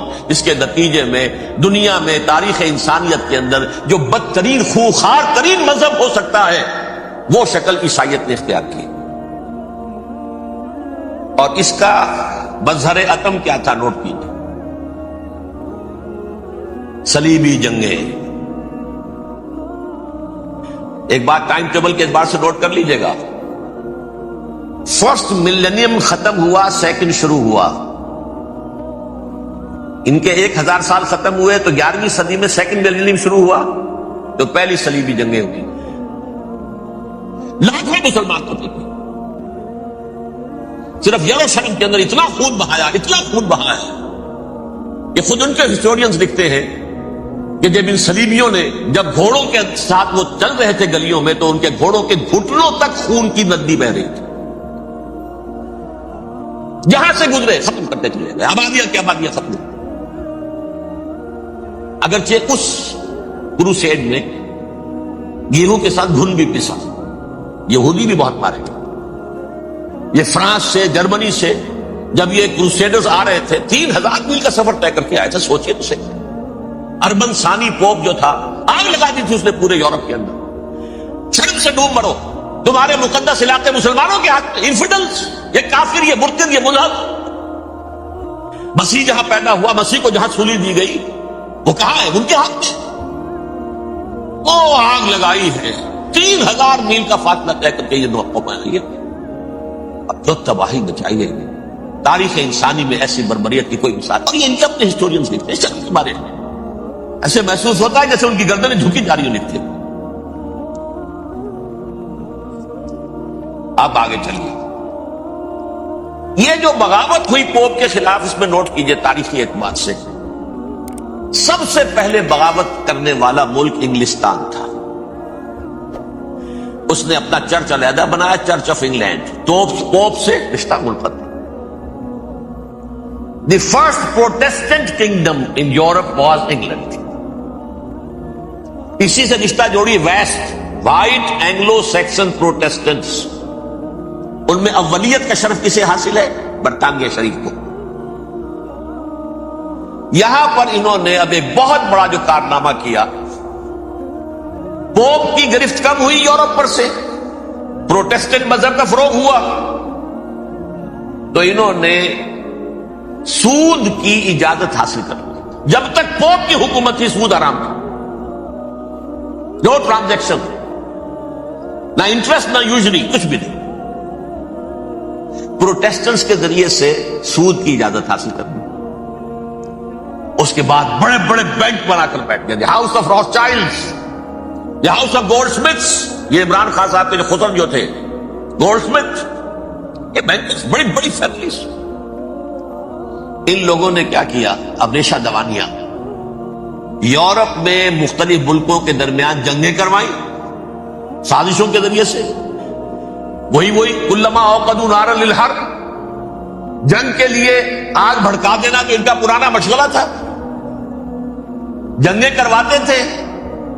پھر فرانس کے بادشاہ کو بھی قرض چاہیے اسلحہ کے لیے, انگلستان کے بادشاہ کو بھی قرض چاہیے. ہاؤس آف راس چائلڈز کا ایک نمائندہ وہاں بیٹھا ہے, یہاں بیٹھا ہے, اور منہ مانگے شرح پر سود کے اوپر قرض دے رہے. ان کو سب کو جو ہے ان کے سارے مالی وسائل کھینچ لیے, دولت پر قبضہ کر کے بیٹھ گئے, اور اس کا نتیجہ یہ نکلا چند 100 سالوں کے اندر کہ فرنگ کی رگے جاں پنجے یہود میں. اس سودی نظام کے ذریعے سے دولت پر ان کا قبضہ. علامہ اقبال 1905 سے 1908 تک رہے تھے, لیکن یہ کہ ان کی نگاہ تھی ایسی, گاہ میری نگاہ تیز چیر گئی دلے وجود, گاہ الجھ کے رہ گئی میرے توہمات میں. اور انہوں نے دیکھا ہے کہ فرنگ کی رگے جہاں پنجے یہود میں ہے. ابھی ہٹلر کا تو وجود بھی نہیں تھا, بعد میں ہٹلر کو محسوس ہو گیا نا واقعتاً ہمارا اصل دشمن یہ یہودی ہے جو یہاں پر بیٹھا ہوا, جو ہمارا خون چوس رہا. آخر یوں ہی تو نہیں, دماغ اس کا ایسے تو خراب نہیں ہو گیا تھا. یہ قتل عام, یہ ہولوکاسٹ کس لیے؟ اس نے پہچان لیا تھا, اس لیے کہ وہ ویسٹ نہیں تھا, وائٹ اینگلو سیکسن پروٹیسٹنٹس. اصل جادو جو چلا وہ ان پر چلا, اور برطانیہ ان کا سب سے بڑا جو ہے وہ پشت پناہ, مددگار, حامی. اس کے ساتھ ساتھ انہوں نے کوشش کی, یہ ترک خلفاء بیچارے, مرد بیمار تو بن ہی چکا تھا یورپ کے اندر, زوال سے دوچار ہو چکی تھی ترکی خلافت. انہوں نے بھی محل بنائے تھے. آج تجھ کو بتاتا ہوں تقدیر امم کیا ہے, شمشیر و ثنا اول, طاؤس و رباب آخر. بڑے بڑے قرضے لے کر محل بنے تھے یہ, جو آج جا کر آپ استنبول میں دیکھ لیجئے, قرضوں کے اندر بندھے ہوئے. لیکن یہ کہ کم سے کم یہ ضرور کیا کہ بڑی سے بڑی رشوت انہیں یہودیوں نے پیش کی کہ کسی طرح ہمیں فلسطین میں آباد ہونے کی اجازت دے دو. لیکن this goes to their credit. انہوں نے کہا نہیں، یہ معاہدہ جو عمر نے کیا تھا رضی اللہ تعالی عنہ اس کو میں نہیں بدل سکتا. تم جاؤ، جا کے زیارت کرو، جاؤ. تم وہاں آباد نہیں ہو سکتے کیونکہ ترکی کے زیر نگین تھا نا علاقہ. سلطنت عثمانیہ میں شامل تھا پورا ویسٹ ایشیا، پورا ایسٹ یورپ، پورا شمالی افریقہ. 3 بر اعظموں پر پھیلی ہوئی تھی سلطنت عثمانیہ، خلافت عثمانیہ. 400 برس تک خلافت ان کے ہاں رہی ہے. انہوں نے نہیں مانا. نتیجہ کیا نکلا؟ انہوں نے اس خلافت کے نظام کو ختم کرنے کے لیے سازش شروع کی. اس سازش کا نتیجہ تھا، اس کو دیکھ کر بھانپ کر ہندوستان میں تحریک خلافت چلی ہے. بولی اماں محمد علی کی جان بیٹا خلافت پر دے دو، ساتھ ہوں تیرے شوکت علی بھی جان بیٹا خلافت پر دے دو. تحریک چلی، ابھی ختم نہیں ہوئی تھی خلافت، لیکن نظر آ گیا. بڑا پیارا واقعہ ایک صاحب نے سنایا ہے کہ جب شیخ الہند جو ہے اسیر تھے مالٹا کے، یہ 1915 سے 1920 تک رہے، تو وہاں جو تھا مالٹا کا جو کیمپ تھا جس میں کہ یہ اسیر تھے، اس کا کمانڈانٹ جو تھا انگریز، انہوں نے دیکھ لیا تھا یہ بہت فرشتہ خصلت انسان ہے، نورانی شکل ہے، تو وہ اچھا میل ملاپ تھا. ایک روز کہا حضرت شیخ الہند نے کہ آپ لوگ ہماری خلافت کے پیچھے کیوں پڑے ہوئے ہیں؟ وہ تو ایک مردہ شے ہے، اس میں کوئی جان تو ہے نہیں، کوئی طاقت نہیں ہے، پھر بھی آپ ہماری ایک نشانی ہے، اسے کیوں آپ جو ہے برباد کرنے پر تلے ہوئے؟ اس نے کہا اتنے بھولے نہ بنیے حضرت، ہمیں معلوم ہے اس نیم مردہ خلافت میں بھی طاقت اتنی ہے کہ اگر جہاد کا فتویٰ اس نے دے دیا تو انڈونیشیا سے موریتانیہ تک مسلمان کفن سر سے باندھ کے نکل آئے گا، یہ ہمیں معلوم. لہذا ہم نے ختم کرنا ہی کرنا. اور ختم کس سے کرایا؟ ایک فری میسن مصطفیٰ کمال پاشا. چاک کر دی ترک ناداں نے خلافت کی قبا، سادگی اپنوں کی دیکھ اوروں کی عیاری بھی دیکھ. عیاری کس کی تھی؟ یہود کی. اور ان کے اعلی کار برطانیہ. ابھی خلافت ختم بھی نہیں ہوئی تھی، برطانیہ کے ذریعے سے 1917 میں بالفور ڈکلیریشن کے ذریعے سے حق حاصل کر لیا کہ ہاں جا کر یہ آباد بھی ہو سکتے ہیں. چونکہ دوسری جنگ عظیم میں سلطنت عثمانیہ ختم ہو گئی تھی، خلافت نام کی تھی، سلطنت تو ختم ہوئی، ترکی رہ گیا تھا صرف. اور جنرل ایلنبی کی فوجیں داخل ہو چکی تھی یروشلم میں. یروشلم پر قبضہ برطانیہ کا ہو چکا تھا، اور قبضہ دلوانے والے برطانیہ کو ہمارے ہندوستان کے مسلمان فوجی بھی تھے. اربوں نے بغاوت کی ترکوں کے خلاف، اور انگریزوں کی فوج میں ہمارے ہندوستان کے مسلمان سپاہی بھی تھے. بہرحال اب چونکہ ان کے پاس آ گیا، برطانیہ نے اعلان کر دیا، بالفور ان کا وزیر خارجہ، Jews have a right to settle in Palestine, وہ جائیں آباد ہو سکتے. یہ 1917 کا اعلان ہے. اس کے بعد جو کچھ انہوں نے طریقے برتے ہیں، اس میں دھن دھوس دھاندلی دھوکہ ہر چیز. مثلا دھن گئے، جناب یہ آپ مکان بیچیں گے؟ اچھا جی لے لیجیے. آپ کیا مانگتے ہیں؟ 10 لاکھ. میں 11 لاکھ دیتا ہوں لیکن کل ہی نکل جائیں. پیسے کی کمی تھی. پورا یورپ کا سرمایہ ان کے پاس، بینکرز کے پاس. زائنسٹ موومنٹ اصل میں بینکرز کی موومنٹ تھی. 1897 میں جمع ہو کر انہوں نے جو پروٹوکول بنائے تھے وہ کون تھے؟ سب کے سب بینکرز تھے. دولت کی کمی نہیں تھی. تم 10 کی بجائے 11 لوگ نکل جاؤ. یہ کھیت بیچتے ہو کتنے کا؟ بھائی 12 کا. ہم 13 دیتے ہیں بھائی، جلدی سے نکل. یہ بھی کیا، دھن کے ذریعے سے ڈسپلیس کیا، جہاں زور چلا نکال دیا.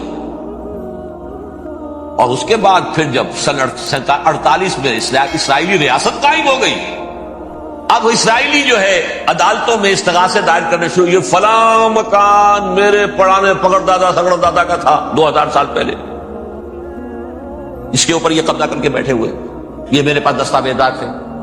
اچھا ٹھیک ہے آپ نکل جائیں، یہ مکان ان کا.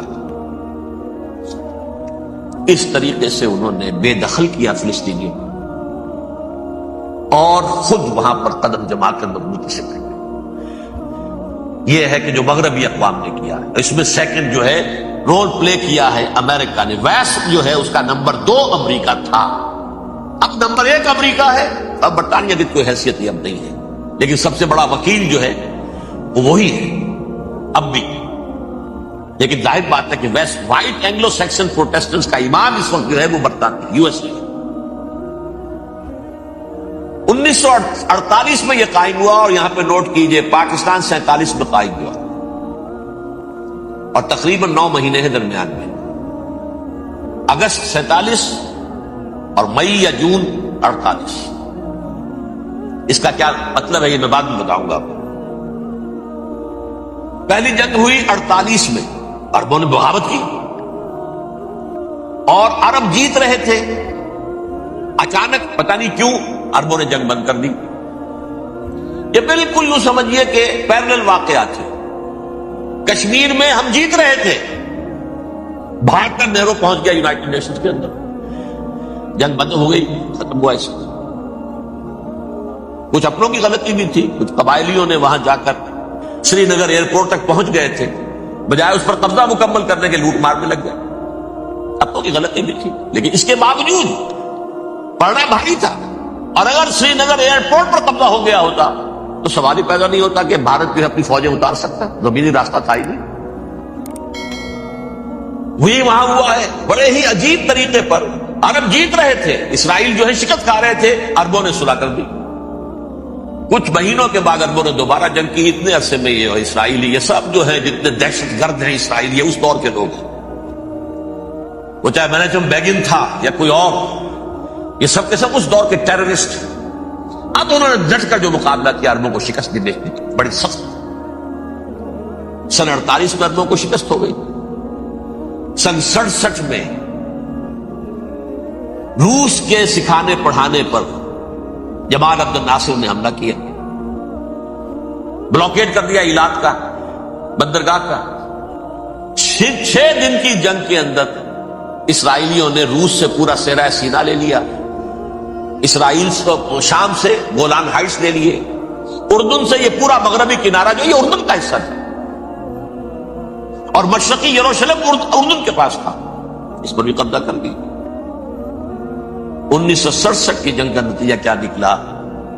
یروشلم پورا کا پورا یہودیوں کے قبضے میں چلا گیا، جو 1948 میں آدھا کر دیا گیا تھا۔ ویسٹرن یروشلم یہ یہودیوں کے پاس، ایسٹرن یروشلم مسلمانوں کے پاس، اور مشرقی یروشلم ہی میں مسجد اقصی ہے اور قبۃ الصخرہ، وہ مسلمانوں کی تحویل میں تھے۔ اردن کا قبضہ مسلمانوں کی تحویل، لیکن اب 67 میں پورا یروشلم ان کے قبضے میں آ گیا۔ پھر بہرحال مصر نے ایک کوشش کی بدلہ لینے کی سن 73 کی جنگ میں، اور اس میں کوئی شک نہیں بڑی شجاعت کا مظاہرہ کیا۔ رمضان وار آف 1973، بارلیو لائن کراس کر دی، جسے وہ سمجھتے تھے کہ کوئی طاقت دنیا کی ہمارے اس دفاعی جو ہے لائن اس کو کراس کر نہیں سکتے۔ لیکن پھر جب امریکہ اپنی پوری طاقت لے کر میدان میں آ گیا ہے تو ظاہر بات ہے کہ مصر کی حیثیت امریکہ کے مقابلے میں کچھ نہیں۔ یہ ہے میں نے جو مختصر سی تاریخ آپ کے سامنے رکھی ہے۔ اب جو اصل مسئلہ ہے سمجھیے، سین کیا ہے، منظر کیا ہے۔ یہ پہلو وہ ہیں بہت سے کہ جو شاید بہت سے حضرات کے نگاہوں میں نہ ہو، باقی تو یہ تاریخ کے واقعات ہیں، اکثر لوگوں کے علم میں ہو گئے۔ یہودیوں میں بھی ایک بڑی شدید اندرونی کشاکش ہے، جیسے مسلمانوں میں کچھ مسلمان وہ ہیں جو نماز روزے کی پابندی کرتے ہیں، دین سے انہیں تعلق ہے، کچھ وہ ہیں جو نہ نماز نہ روزہ نہ کچھ، نام تو ان کے ہیں، محمد حسین ہے، غلام علی ہے تو صحیح، سیکولر ذہن ہے، مادی پرستی ہے، کچھ نہیں ہے کہ نہیں، ایسا ہی ان کے ہاں بھی۔ اصل یہودی جو ہے، عملی یہودی، اس کی شکل آپ نے اگر کبھی دیکھی ہو، اس کے سر کے اوپر اونچا ہیٹ ہوتا ہے کالا، ان کی زلفیں لمبی لمبی ہوتی ہیں، خاص طور پر یہ جو ہے گلپٹی کے بال، یہ قلمے جو ہیں یہ تو لا کے چھلے بنا کر بڑا خوبصورت سا جو ہے وہ ہار بناتے ہیں، لمبا کالا کوٹ پہنا ہوتا ہے، لمبی داڑھی ہوتی ہے۔ یہی وجہ ہے کہ مسلمانوں میں بھی مصر میں جس کی لمبی داڑھی ہوتی تھی، اب کچھ حالات شاید بدل گئے ہوں، سمجھتے تھے یہ یہودی ہے، لیکن لمبی داڑھی یہودی رکھتا تھا، مسلمان نہیں۔ مسلمان تو عرب صرف ٹوکن داڑھی رکھتے ہیں یا شیو کرتے ہیں، یا سعودیوں کی طرح صرف کوئی نشان چھوڑتے ہیں، اللہ اللہ خیر سے۔ لمبی داڑھی شعار جو ہے یہودیوں کا ہے۔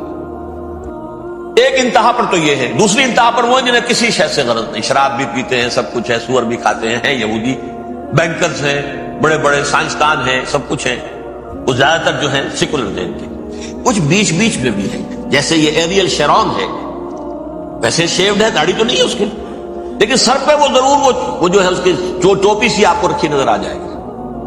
یہ ہے درمیانی یہودی ہونے کا نشان کہ ایک شعار انہوں نے اپنا جو ہے برقرار رکھا ہوا، وہ ایک ٹوپی چپکی ہوئی سے ہوتی ہے، وہ ٹوپی کیا ہوتی ہے پتہ نہیں، کیسے چکی رہتی مجھے نہیں معلوم۔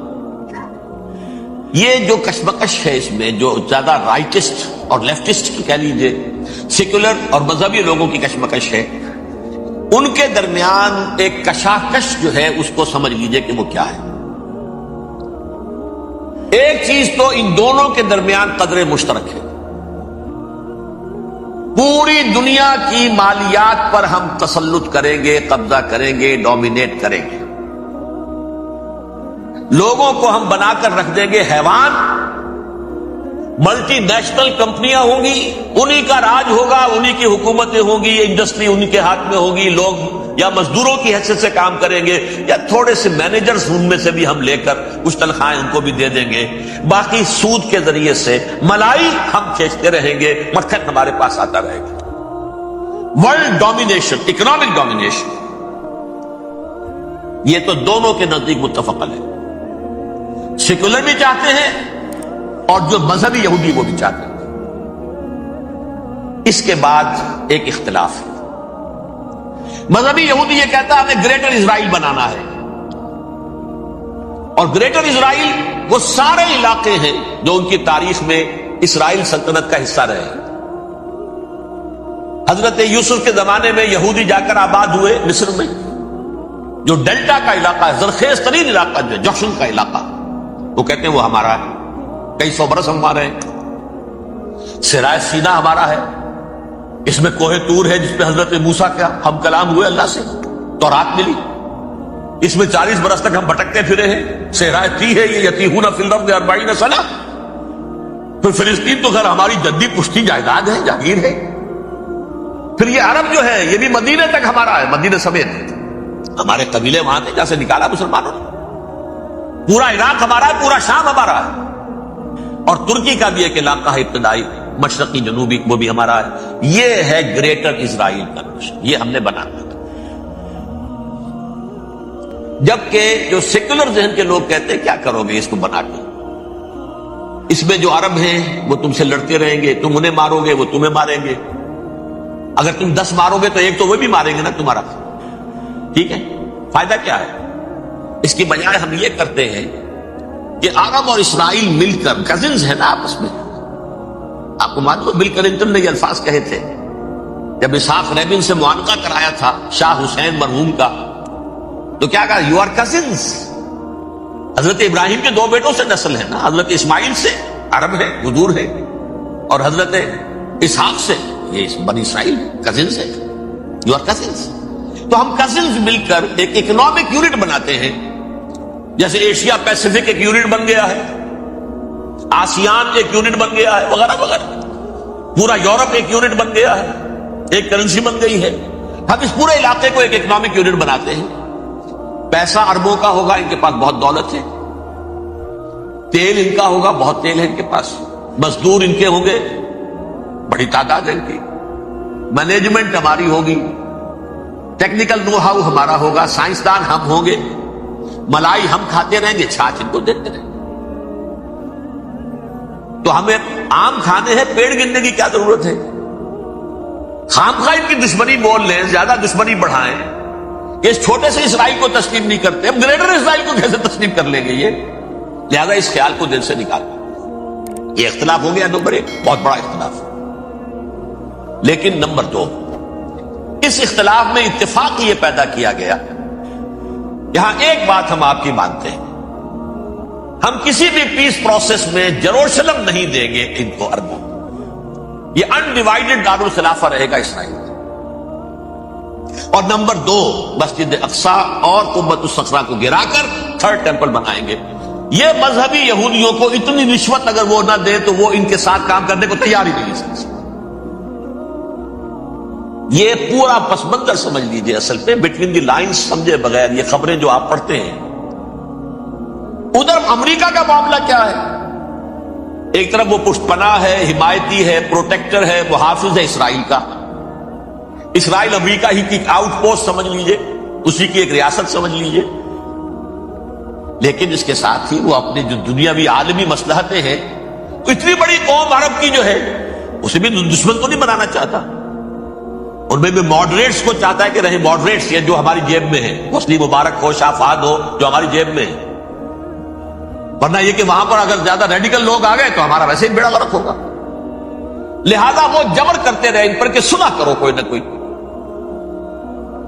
یہ صلح کے لیے دباؤ امریکہ کا ہے، اسرائیل نہیں چاہتا صلح، دباؤ ہے امریکہ کا. اب میں آپ کو یاد دلاتا ہوں، خلیج کی جنگ ختم ہوئی، بش، یہ باپ اس کا جو اب ہے بش، اس کا بڑا بش جو سینئر، اس کی پاپولیرٹی ریشو جو ہے 89% تھی اس وقت امریکہ کے اندر. اس نے اتنی بڑی جنگ فتح کی تھی اور چند امریکی مرے صرف. لیکن اس نے ایک موقف اختیار کیا یہود کے خلاف. $10 بلین منظور ہو چکے تھے، اسرائیل کو دیے جانے تھے نئے سیٹلمنٹس بنانے کے لیے اسرائیل. اس نے کہا یہ رقم میں ایشو نہیں کروں گا جب تک پیس پروسیس شروع نہیں کرتے. یہ دباؤ تھا جس کے آگے گھٹنے ٹیکنے پڑے $10 بلین کے لیے. لیکن اس کا بدلہ یہ چکایا کہ الیکشن میں ہرا دیا اسے. حالانکہ وہ ہیرو، فاتح، خلیج کی جنگ کا فاتح، 89% ریٹنگ، الیکشن میں 0. دباؤ تھا. اسی طرح بل کلنٹن کا دباؤ رہا، کسی طرح صلح کرو، کسی طرح صلح کرو، کسی طرح صلح کرو.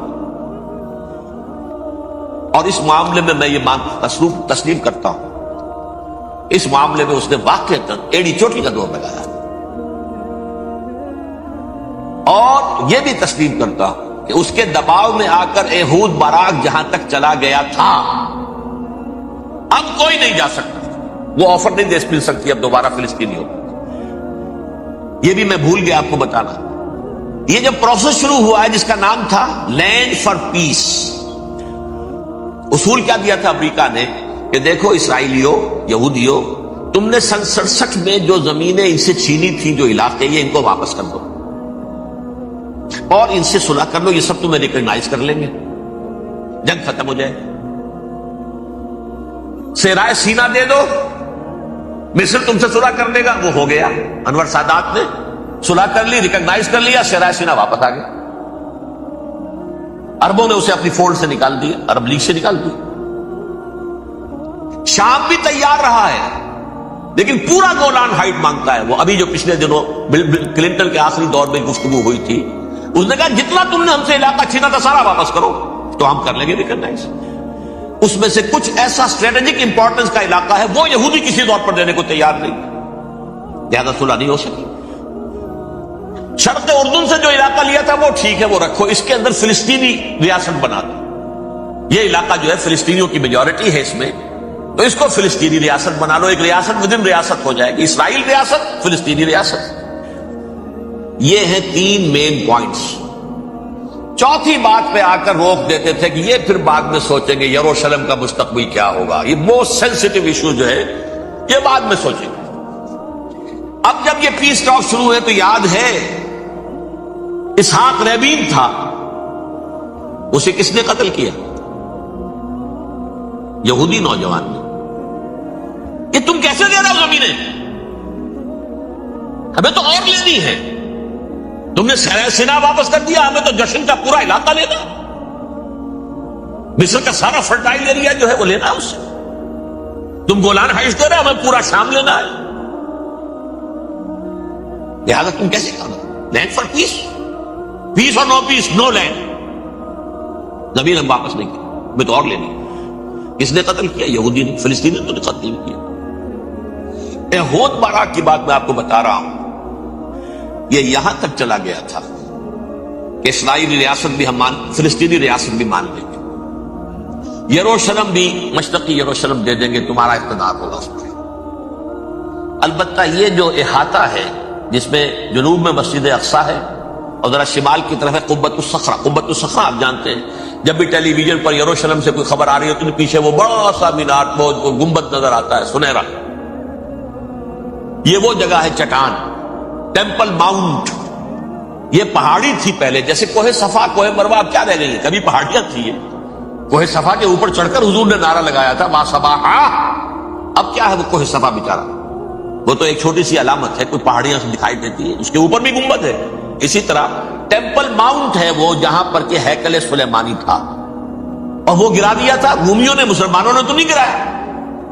لیکن پھر حضور کو معراج وہاں سے ہوا تو عبد الملک بن مروان نے وہاں پر یہ بہت بڑا گنبد بنا دیا. یہ قبۃ الصخرہ ہے، وہ مسجد اقصیٰ نہیں ہے، مسجد اقصیٰ اس کے علاوہ ہے، وہ جنوبی علاقے میں ایک ریکٹینگولر احاطہ ہے بہت بڑا، جس کے جنوبی علاقے کے اندر مسجد اقصیٰ ہے، اور یہ اس کے شمالی حصے. یہود براق نے یہاں تک آفر کر دی تھی کہ مسجد اقصیٰ تو اپنے پاس رکھ لو، لیکن یہ ٹیمپل جو ہے، یہ ٹیمپل ماؤنٹ، یہ قبۃ الصخرہ کی، اس لیے کہ یہ ہماری کمٹمنٹ ہے مذہبی یہودیوں کے ساتھ کہ ہم یہاں پر جو ہے ٹیمپل بنائیں گے، تھرڈ ٹیمپل، ہیکل سلیمانی کی تیسری مرتبہ تعمیر یہاں ہوگی. لیکن ظاہر بات ہے فلسطینی کیسے مان لیں، مسلمان کیسے مان لیں؟ یہ ہے وہ چیز کہ جس کی وجہ سے وہ سارا معاملہ ناکام ہوا. ویسے مجھے یقین ہے کہ اگر فلسطینی مان بھی لیتے تبھی یہودی جو ہے جس طریقے سے اسحاق ریبیون کو اس نے قتل کر دیا تھا، تو یہ اس کو بھی، یہود براق کو بھی قتل کر دیتے، اور وہ کسی صورت تسلیم نہ کرتے کہ یہ یروشلم جو ہے یہ انڈیوائیڈڈ سٹی نہ رہے، بلکہ ڈویژن ہو جائے اس کی، اور صرف مغربی حصہ ہمارے پاس رہ جائے اور مشرقی جو ہے عربوں کے پاس. کبھی تسلیم نہیں کرتے، مر جائیں گے. اب دیکھیے اس وقت شکل کیا ہے. میرا اندازہ یہ ہے کہ اب جو مذہبی یہودی ہیں ان کے صبر کا پیمانہ لبریز ہو گیا ہے، اور اب ایک مڈ وے آدمی اس وقت وہاں پر آ گیا ہے، ٹوپی والا. اگرچہ وہ پریکٹسنگ یہودی اس طرح کا نہیں ہے، داڑھی والا نہیں ہے، زلفوں والا نہیں ہے وہی کوٹ پینٹ والا، لیکن یہ کہ اوپر رکھتا ہے وہ ٹوپی. ایریل شرون اور انتہائی سفاک، جس نے کہ فلسطینیوں کے 2 کیمپ ایسے اڑائے تھے جیسے کہ چیونٹیوں کا ہو لشکر اور ان کو پاؤں تلے رون دیا جائے، اس طریقے سے ختم. بہت بڑا قاتل، مرڈرر، وہ وزیر اعظم. اور اب جو ہے ان کے صبر کا پیمانہ لبریز ہو گیا ہے. اب ان کا فیصلہ یہ ہے کہ انہیں 3 بڑے بڑے قدم اٹھانے. نمبر 1، فلسطینیوں کا خاتمہ، ایتھنک کلینزنگ. اگر یہ فلسطینی رہتے ہیں یہاں پر تو اگر 10 ہم ان کے ماریں گے تو 2-3 یہ ہمارے مار دیں گے.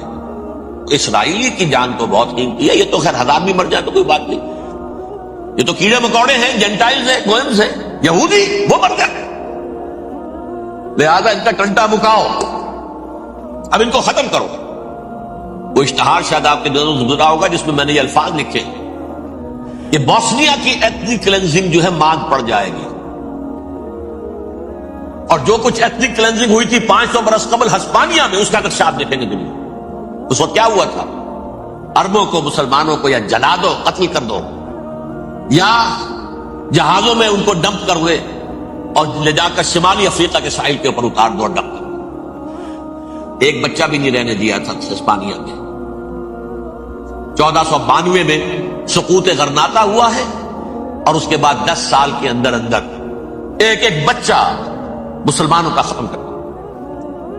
یہ ہے فیصلہ ان کا. اب بہت بڑا قدم وہ اٹھانے پر مجبور. کب تک آپ رہیں گے؟ ہمارے لوگ مارتے ہیں، 16 نوجوان ہمارے مار دیے. آج گھر تھا، اس میں ایک چلا گیا فلسطینی، بم اپنے جسم سے باندھ کر وہاں اڑا دیا، خود بھی اڑ گیا، 16 ان کے نوجوان اڑ گئے. لہذا یہ چیز ان کے لیے ناقابل برداشت ہے. ان کے صبر کا پیمانہ اب لبریز ہے. نمبر 2، انہیں بہرحال اب یہ کرنا ہے کہ مسجد اقصیٰ کو گرائیں، قبۃ الصخرہ کو گرائیں اور ٹیمپل بنائیں. یہ انتفاضہ جو اب شروع ہوا 1 سال پہلے سے، یہ شیرون نے دورہ کیا تھا، مسجد اقصیٰ میں گیا تھا، اور اس نے 3rd ٹیمپل کی تعمیر کے لیے ایک پتھر جو ہے بنیاد کا پتھر رکھنے کا ارادہ ظاہر کیا تھا، جس پر فلسطینی نوجوان اٹھے وہ اینٹیں لے کر اور روڑے لے کر، اور اس وقت سے یہ سلسلہ چل رہا ہے کتنے مارے جا چکے ہیں فلسطینی، لیکن کچھ نہ کچھ یہودی بھی مرے، اسرائیلی بھی مرے. اور جیسا کہ میں نے عرض کیا، اب ان کے صبر کا پیمانہ لبریز ہو. انف از انف. اب ہم اس معاملے کو ایک دفعہ جو ہے فائنلی ختم کر اور اب بنائیں گے. لہذا اب جو ہے کئی ٹن وزن کے وہ جو پتھر تیار ہو کر آگے رکھ دیے گئے ہیں کہ یہاں یہ بنیاد پڑنی ہے، اس کے اندر یہ پتھر لگے. بلکہ ایک لطیفہ بھی مجھے یاد آیا ہے، یہ کوئی 30 سال پرانی بات ہے. اس قبۃ الصخرہ کی مرمت ہوئی تھی، تو اس کے اوپر جو یہ سونے کی پتری چڑھی ہوئی ہے، یہ شاہ حسین اردن والے جو ہے، ظاہر بات تھا بھی انہی کے تسلط میں، یہ انہی کی تولیت میں تھا سن 67 سے پہلے، اس زمانے کی بات میں کر رہا ہوں. تو انہوں نے پتہ نہیں 30 من تھا یا 30 ٹن تھا سونا جو ڈونیٹ کیا تھا اس کے اوپر یہ پتری چڑھانے کے لیے، جو بہت بڑا گنبد نظر آتا ہے پورے کے پورے ماحول کے اوپر چھایا ہوا. اس وقت یہودی اخباروں نے لکھا تھا بہت اچھا ہے، یہ سونا ہمارے کام آئے گا جب ہم اپنا ہیکل تعمیر کریں گے. کہاں جائے گا سونا؟ سونا یہی رہے گا نا، جب ہم گرائیں گے ہمیں وہ سونا مل جائے گا. اب وہ اس پر آ گئے، مزید دیر نہیں کر سکتے. تو آپ نوٹ کیجئے، number 1 ethnic cleansing of Palestinians in Israel. Number 2 demolition of the Aqsa mosques and the Qubbat al-Sakhra. Number 3 امریکہ کو الٹیمیٹم، تم اب اپنے ٹانگ درمیان میں مت اڑاؤ. اور اس کے لیے دھمکی، اگر تم نے ہمارے معاملے میں رکاوٹ ڈالی تمہاری اینٹ سے اینٹ بجا دیں گے. نیتن یاہو نے یہ کہا تھا میں واشنگٹن میں آگ لگا دوں گا. یہ انہوں نے امریکہ میں عظیم ترین دہشت گردی کر کے امریکہ کی ایڈمنسٹریشن کو، انتظامیہ کو یہ دھمکی دے دی ہے کہ باز آ جاؤ. چنانچہ میں یہ بات کہہ کے پرسوں جمعے میں اپنی مسجد دارالسلام سے نکلا، شام کو، اسی شام کو میں نے ایریل شیرون کی تقریر سن لی T V per. It is not acceptable. Don't appease the Arabs at our expense. We are not going to become Czechoslovakia. We have to depend on ourselves only and rely on ourselves only. کیا مطلب ہے اس کا؟ کس کو سنا رہا ہے؟ امریکہ بہادر، ہم تمہارے محتاج نہیں ہیں، ہم تمہارے ٹکڑے اڑا دیں گے، تیسرے کر دیں گے تمہارے، تم بیچ میں آؤ تو صحیح. ہم اور دیکھ لو، ایک نشانی ہم تمہیں دکھا دیں گے. مجھے 100% یقین ہے یہ پورا ہسٹوریکل پروسیس، اور جس جگہ یہ پہنچ گیا ہے، جس کریٹیکل پوائنٹ تک یہ پہنچ چکا ہے، یہ جو بھی حملہ ہوا ہے ورلڈ ٹریڈ سینٹر پر اور پینٹاگون پر، یہ اسرائیل کا کام ہے. اسرائیل سے کم تر کسی ادارے کے لیے ممکن ہی نہیں، اس لیے کہ اسرائیل کے ایجنٹ امریکہ کے پورے نظام کے اندر جو ہے گھسے ہوئے موجود ہیں ہر جگہ پر. جیسے سرطان کا پھوڑا ہوتا ہے پورے جسم میں وہ اپنی جڑیں جما لیتا ہے، ایسا ہے. پوری ایڈمنسٹریشن، پوری اکانومی، تمام ذرائع ابلاغ، پرنٹڈ میٹر ہو یا یہ کہ الیکٹرانک میڈیا، سب ان کے قبضے میں. ڈیفنس کا سارا معاملہ ان کے قبضے میں.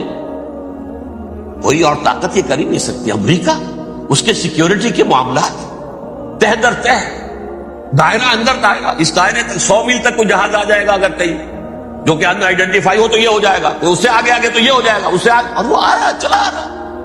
پینٹاگون پر آ گیا ہے اور 1 گھنٹے بعد آیا ہے. پہلی اسٹرائک جو ہوئی ہے ورلڈ ٹریڈ سینٹر، اس کے 1 گھنٹے کے بعد پینٹاگون پر آ گیا. پینٹاگون وہ تو یوں سمجھیے ان کی مملکت کا حساس ترین دفاع کا مرکز، اور اس کا 1/3 حصہ جلا کے راکھ کر دیا. انہوں نے یہ دھمکی دی ہے، لیکن اس سے ان کے پیش نظر مقاصد کیا تھے؟ 3. اس دہشت گردی کے 3 مقاصد. فوراً اس کا رخ موڑ دینا اسامہ اور اس کی القاعدہ کی طرف. امریکہ غصے میں لائل بھبوکا ہو کر فوراً اقدام کرے، اور ایک طرف تو اسامہ اور ان کے ساتھ طالبان کا ٹنٹا مکاتا، اور دوسری طرف چونکہ پاکستان الائی ہے اور پاکستان کے عوام جو ہیں وہ طالبان کے ہمدرد ہیں، وہ اگر اٹھے تو ان کا بھی بیڑا کرتا. ایک تیر سے دو شکار تو ادھر ہو جائیں، جو مستقبل میں انہیں خطرہ ہے۔ 1967 کی جنگ کے بعد جبکہ انہوں نے فتح کا جشن منایا تھا یہودیوں نے، تو انہوں نے پیرس میں جو ایک جشن منایا ہے، وہاں بن گوریون کی تقریر یہ تھی، ہمیں کسی عرب ملک سے کوئی خطرہ نہیں، کوئی اندیشہ نہیں، ہمیں اندیشہ اگر ہے تو صرف پاکستان سے۔ یہ ہے وہ بات جو میں نے کہی تھی، نکتہ کیا ہے، یہ سائملٹینیسلی کیوں وجود میں آئے ہیں یہ دو ملک؟ مشیت ایسڈی میں پاکستان کا رول یہ ہے۔ حدیث میں آتا ہے ما انزل اللہ من دائن الا انزل لہ دوان، اللہ نے کوئی بیماری ایسی نہیں اتاری اس کا کہ توڑ اور دوا پیدا نہ کی۔ اسرائیل کا توڑ پہلے پیدا کی، جیسے بچے کی ولادت بعد میں ہوتی ہے، ماں کی چھاتیوں میں دودھ پہلے پیدا ہو جاتا ہے۔ یہ اللہ کی فطرت ہے، اللہ کا طریقہ۔ خطرہ انہیں ہے تو ہم سے ہے، اگر کوئی خطر مجھ کو تو اس امت سے، اس کی خاکستر میں ہے اب تک شرار آرزو۔ یہاں کے عوام، حکومت تو ٹھیک ہے ہماری جیب میں آ گئی، عوام کے اندر ہے، یہ بھڑک سکتی ہے چنگاری۔ یہی وجہ ہے بار بار ان کا کہ ہم زیادہ دباؤ نہیں ڈالنا چاہتے پاکستان پر، ہمارا بہت بڑا اعلائی ہے، ہم بہت پیسے بھی دے دیں گے، یہ بھی کر دیں گے، وہ بھی کر دیں گے، لیکن ہم زیادہ دباؤ نہیں ڈالنا چاہتے، ڈی اسٹیبلائز نہ ہو جائے، یہاں کے عوام کہیں کھڑے نہ ہو جائے۔ لہٰذا حملہ یہاں سے نہیں، وہ ازبکستان سے کرانے کی باتیں ہو رہی، اندر خانے پوری سپورٹ ہے، لیکن یہ کم سے کم ظاہر نہیں ہونے دیں گے کہ کیا کچھ ہو رہا ہے، تاکہ یہاں کے عوام کے اندر وہ چنگاری جو ہے اس بارود کے اندر پڑ گئی تو یہ شاید ڈی اسٹیبلائز ہو جائے۔ لیکن ڈی اسٹیبلائز ہونے میں جہاں اس کا خطرہ ہے کہ پرویز مشرف کی حکومت ختم ہو جائے، وہاں اس کا بھی خطرہ ہے کہ پاکستان ختم ہو جائے۔ ڈی اسٹیبلائز ہونے کا مطلب کیا ہے؟ بھارت کو واک اوور دے سکتے، جاؤ اب گھس جاؤ، پولیس ایکشن کرو، جہاں اب امن نہیں رہا ہے ہم امن قائم کرنے آ گئے، یا یونائٹڈ نیشنز کی فوج KFOR آ جائے یہاں پر امن قائم کرنے کے لیے، اور ہماری جو ایٹمی صلاحیت ہے وہ تو ویسے ہی برباد ہو۔ ایک چیز تو ان کے پیش نظر یہ تھی، اس میں تو اللہ تعالیٰ نے کچھ تھوڑی سی عافیت پیدا کر دی۔ ان کا خیال تھا کہ غصے میں آگ ببوکا ہو کر امریکہ جو ہے بھوکے شیر کی طرح ٹوٹ پڑے گا بس، لیکن وہاں وہ اپنے باپ کی طرح کولیشن بنانے کی فکر ہو گئی اسے۔ کولیشن بنتے بنتے تو وقت لگتا ہے، بستی بسنا کھیل نہیں، بستے بستے بستی ہے، دل کا اجڑنا سہل صحیح، بسنا سہل نہیں ظالم، بستی بسنا کھیل نہیں، بستے بستے بستی۔ کولیشن بناتے بناتے نیٹو بھی پھدکنے لگا تھا کہ ہمارے پاس انہوں نے کچھ ثبوت دیے ہی نہیں ابھی تک، کوئی کسی نے کچھ اور کہا، سعودی عرب نے بھی کہہ دیا ہمارے اڈوں سے آپ جہاز اڑا کر حملہ نہیں کریں گے وغیرہ وغیرہ۔ اس چکر میں ایک تو وقت نکل گیا اور روس نے فوراً ہی ان پر آیا ہو گیا، یہ تو ہمارے ساتھ کیا ہی اسرائیل نے ہے۔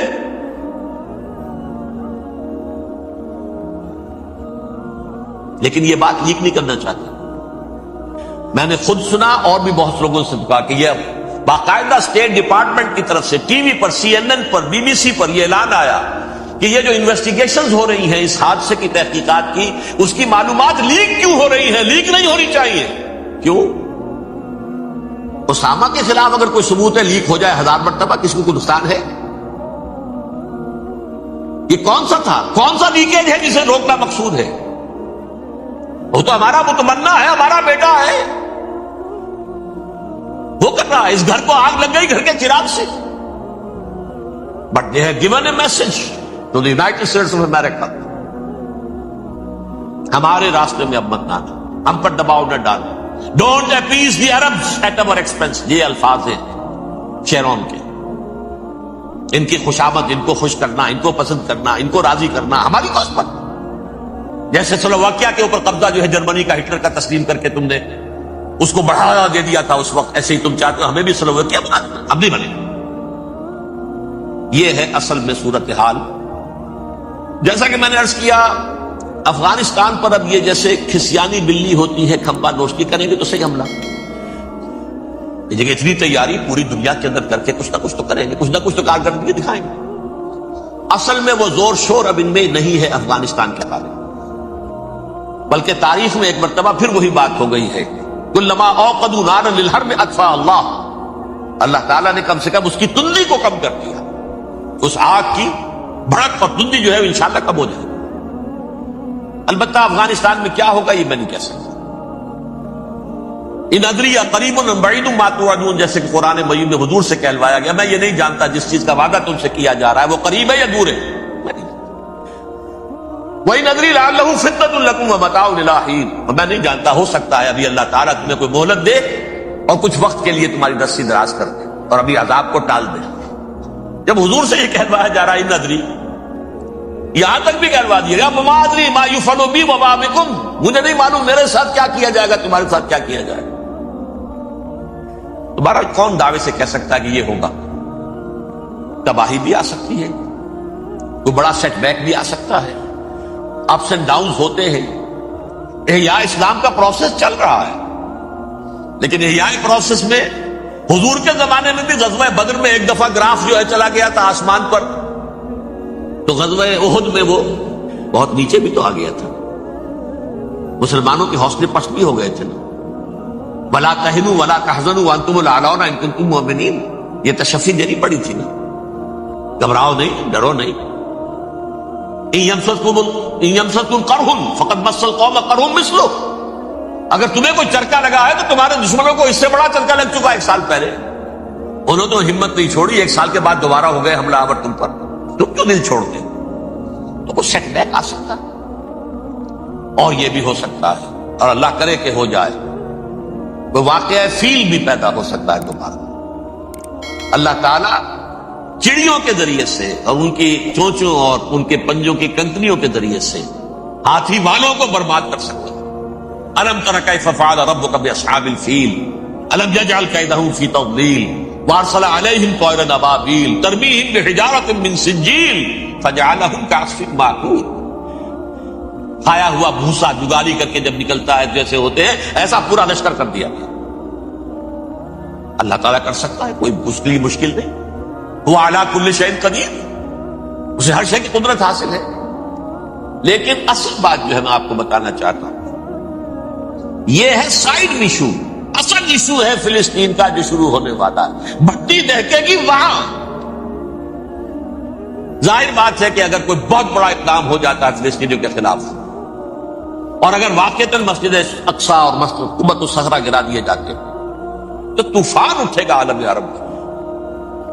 یہ حسنی مبارک ہو یا شاہ خالد ہو یا کوئی اور ہو، یہ نہیں روک سکتے اس طوفان کو. نوجوان خون اٹھے گا، غیرت اور جو بھی حمیت ہے. مسلمان ان پڑھ سے ان پڑھ اور بالکل بے دین، وہ بھی مسجد کی حرمت پر کٹ مرنے کو تیار ہو جاتا. مسجد تو بنا دی شب بھر میں ایمان کی حرارت والوں نے، من اپنا پرانا پاپی ہے، برسوں میں نماز ہی بننا سکتا. وہ چاہے کانپور کی مسجد سے مسلمانوں نے جانے دی، چاہے وہ شہید گنج کی مسجد کی مسلمانوں نے جانے دی، چاہے نماز نہ پڑھتے ہو. لیکن یہ جو حرمت اور یہ جو حمیت، یہ غیرت ہے، اس سے جو طوفان اٹھے گا یہ ہوگا اس ملحمۃ العظما، اس کی طرف پیش رفت ہوگی. کتاب الملاحم سے احادیث کے حوالے سے کہ جن جنگوں کا حوالہ دیا حضور نے، پیشن گوئی کی ہے، اس کا نقطہ آغاز تھا خلیج کی جنگ. صدام حسین نے اسے کہا تھا یہ مدر آف وارز ہے، ام المحارب، یہ ایک جنگ نہیں ہے. اس کا نقشہ بھی حدیث میں موجود ہے، پیشن گوئی موجود تھی، اس وقت بھی ہم نے شائع کی تھی. لیکن اس میں جو جنگ اب ہونے والی وہ الملحمۃ العظما. ملحمہ کسے کہتے ہیں؟ لحم گوشت کو کہتے ہیں، اور قصائی کی دکان کو عربی میں ملحم کہتے ہیں، جہاں گوشت کے ٹکڑے کیے جاتے ہیں. آج کل مشینوں سے ہوتے ہیں، اب جو ہے وہ ہاتھ سے چھریوں سے نہیں ہوتے، لیکن ٹکڑے ہو رہے ہوتے ہیں، جسموں کے چیتھڑے اڑ رہے ہوتے ہیں. ملحمہ، یہی لفظ استعمال کیا تھا حضرت سعد ابن عبادہ نے رضی اللہ تعالی عنہ یوم فتح مکہ. ان کے دل میں تھا کہ اب ہم انتقام لیں گے ان عربوں سے، ان قریش سے. الیوم یوم الملحمہ، الیوم یوم الملحمہ، یہ کہتے ہوئے جا رہے تھے. ایک خاص کیفیت، آج ہے گوشت کے ٹکڑے اڑانے کا دن. حضور سے کہا کسی نے جا کر کے ساتھ تو یہ کہہ رہے ہیں الیوم یوم الملحمہ، یوم یوم الملحمہ. حضور نے فرمایا نہیں، ان سے کہو جا کر الیوم یوم المرحمہ، الیوم یوم المرحمہ، آج رحمت کا دن ہے، آج تو میں ان سب کو معاف کروں گا. لا تثریب علیکم اليوم، میں تم سے وہی بات کہہ رہا ہوں جو میرے بھائی یوسف نے کہی تھی اپنے بھائیوں سے. اذهبوا فانتم الطلقاء، جاؤ تم سب کے سب آزاد۔ وہ ملحمہ ہے جس کو کہ حضور نے حضرت معاذ بن جبل رضی اللہ تعالیٰ عنہ سے روایت ہے، اس میں سے جو ابو داؤد میں روایت آئی ہے اس میں الملحمۃ العظمی، عظمی مؤنث ہے اعظم کا، آپ کہتے ہیں جنگ عظیم اول، جنگ عظیم دوم، عظیم کا باپ ہو گیا اعظم، سب سے بڑا، اور اس کا مؤنث ہے سب سے بڑی، عظمی، الملحمۃ العظمی، سب سے بڑی لڑائی۔ میرے نزدیک یہ وار کے معنی میں نہیں ہے، بیٹل کے معنی میں ہے۔ انگریزی میں یہ دو لفظ علیحدہ ہے، وار، بیٹل۔ وار سالوں کو محیط ہوتی ہے، بیٹل کسی ایک خاص جگہ پر جو لڑائی ہوتی ہے اس کو کہتے ہیں۔ حضور کے اور قریش کے درمیان 6 سالہ وار تھی، جنگ تھی، لیکن battles, battle of Uhud, battle of Badr, یہ بیٹلز تھی، لڑائیاں تھی۔ تو عظیم ترین جنگ شاید اس اعتبار سے نہ ہو جیسے کہ ورلڈ وار 1 اور ورلڈ وار 2، یعنی اس کی وسعت کا اتنا معاملہ نہیں اور طوالت کا نہیں، لیکن جو لڑائی جو ہے بیٹل ہونی ہے، جس کو کہ یہ لوگ، یا چونکہ میں نے کہا تھا شروع میں کہ سرما ہے میری آنکھ کا خاک حجاز و ہول قدس، نیو ٹیسٹمنٹ کی آخری کتاب ہے the book of Revelation, Revelation of Saint John, اس میں آرمگڈون کہا گیا ہے اسے۔ ہر مجدون، یہ عبرانی لفظ ہے، ہر کہتے ہیں اونچی جگہ کو، سطح مرتفع، مجدون میگیڈو، میگیڈو ایک وادی ہے، مرتفع، وادی مرتفع، یہ ہے واقع لبنان، اسرائیل اور شام کے درمیان جو ٹکڑا، جو ٹرائنگل بنتی ہے، یہ ہے، یہاں پر بڑی جنگ لڑی جائے گی، اور یہ جنگ جنگ صلیب ہوگی جو کہا ہے بش نے، یہ جنگ صلیب۔ سیکنڈ ملینیم شروع ہوئی تھی تو پہلی صلیبی جنگ ہوئی تھی، تھرڈ ملینیم شروع ہوا ہے، یہ سیکنڈ صلیبی جنگ ہے، یہ کروسیڈ ہے۔